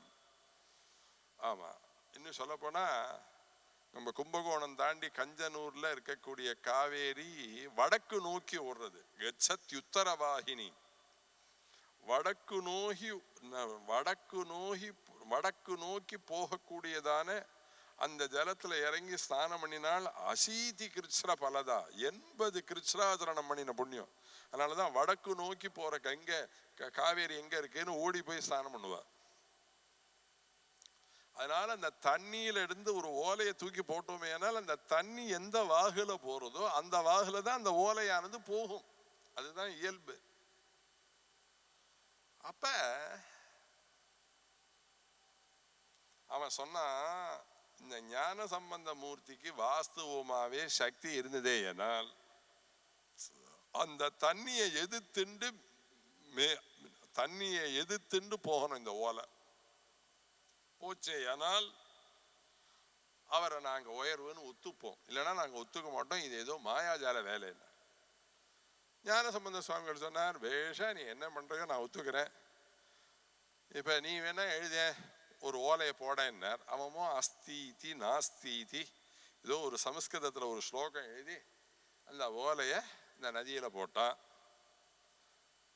அவ சமஸ்கிருதத்தில் போட்டா, ஞான சம்பந்த பெருமான் தமிழ்ல பாடினார். ஒரு பாசுரம் பாடி அந்த பாசுரத்தை போட்ட உடனே அந்த ஓலை தண்ணியோட போகல, தண்ணியை எதிர்த்தாப்புல போச்சு.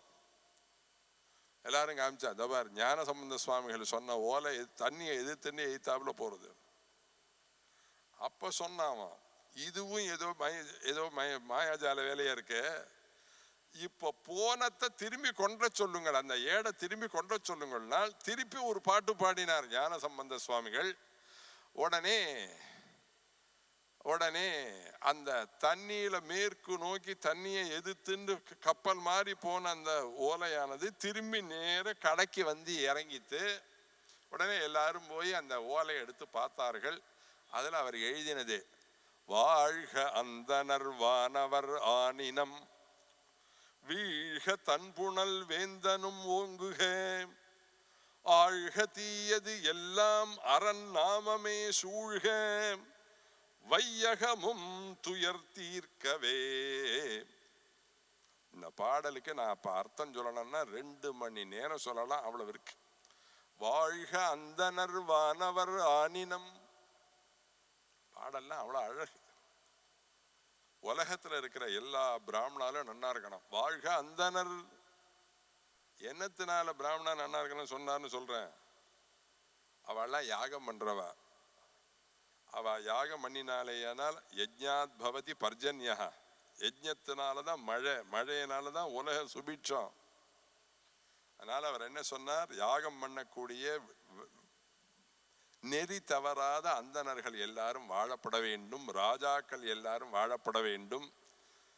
வாழ்க அந்தணர். வானவர் 33 கோடி தேவதைகள் வாழப்பட வேண்டும். யாகங்கள்லாம் வாழப்பட வேண்டும். எங்கும் ஆழ்க தீயது, உலகத்துல உள்ள கெடுதல் எல்லாம் நசிக்கப்பட வேண்டும். எங்கும் சிவன் நாமமே ஒலிக்கப்பட வேண்டும். எல்லாம் அரண் நாமமே சூழ்க, வையகமும் துயர் தீர்க்கவே அப்படின்னு பாடன உடனே எல்லாரும் ராஜா கிட்டக்க வந்து பார்த்த உடனே ராஜா சொன்னான், இந்த க்ஷணத்திலேருந்து நான் சைவத்துக்கு மாறினேன், என்னுடைய கஷ்டங்களை முழுக்க போக்கினீர்கள்னு.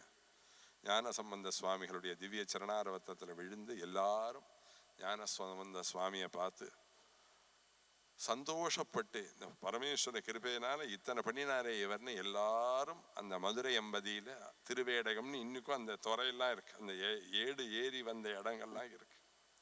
அப்படி மதம் மாறினதான தன்னுடைய பர்த்தாவை நல்லபடியாக ஞான சம்பந்த சுவாமிகள் மூலமாக திருத்தி பழையபடி சிவபக்தனாக ஆக்கினது யாரு அப்படின்னா சோழ நாட்டு இளவரசி, பாண்டிய நாட்டு மகாராணி, மங்கையர்க்கரசி. அதனாலதான் மாதர் மகிமை. வந்திருக்கிற பக்தாள் எல்லாருக்கும் ஞான சம்பந்த சுவாமிகள் மீனாட்சி சுந்தரேஸ்வரர் ஆலவாயவாயன் திருநீரே, இந்த மனுதுர மீனாட்சி சுந்தரேஸ்வருடைய பரிபூர்ணமான பிரசாதம் கிடைக்கணும். எல்லாருக்கும் நமக்குள்ளார இருக்கிற நோய் இருக்கு, ஏதோ ஜலி ஜொலம்லாம் இல்லை, காம குரோத லோப மோக மத மாத்சரியம்னு ஒரு 6 நோய் நம்ம உடம்புக்குள்ளார இருக்கு. ஞான சம்பந்த சுவாமிகள் எப்படி விபூதியால தடவி அதெல்லாம் போக்கினாரோ அது போல பரமேஸ்வரனுடைய கிருபையினால நம்மளுடைய உடம்புல இருக்கக்கூடியதான ஆத்தியாத்மிக ஆதி பௌத்திக ஆதி தெய்வீகம்ங்கிற தாபத்திரயங்கள்லாம் நிவர்த்தியாகி அவர் சொன்னது போல உலகம் முழுக்க ஹரன் நாமம் சூழ்கவே, தீயது எல்லாம் அழியணும்னு சொன்னார் இல்லையா, அது போல கெடுதல் எல்லாம் அழிஞ்சு எல்லாரும் சந்தோஷமாக சுபிக்ஷமாகவே கேட்டோம்னு இன்னைய கதையை பூர்த்தி பண்றோம். நாளைக்கு இன்னும் 6 நாள் இருக்கு. இந்த மாதிரியான மாதிரி மகிமைகள் வந்திருக்கிற பக்தால் எல்லாருக்கும் பகவான் சகல க்ஷேமத்தையும் கொடுக்கட்டும்.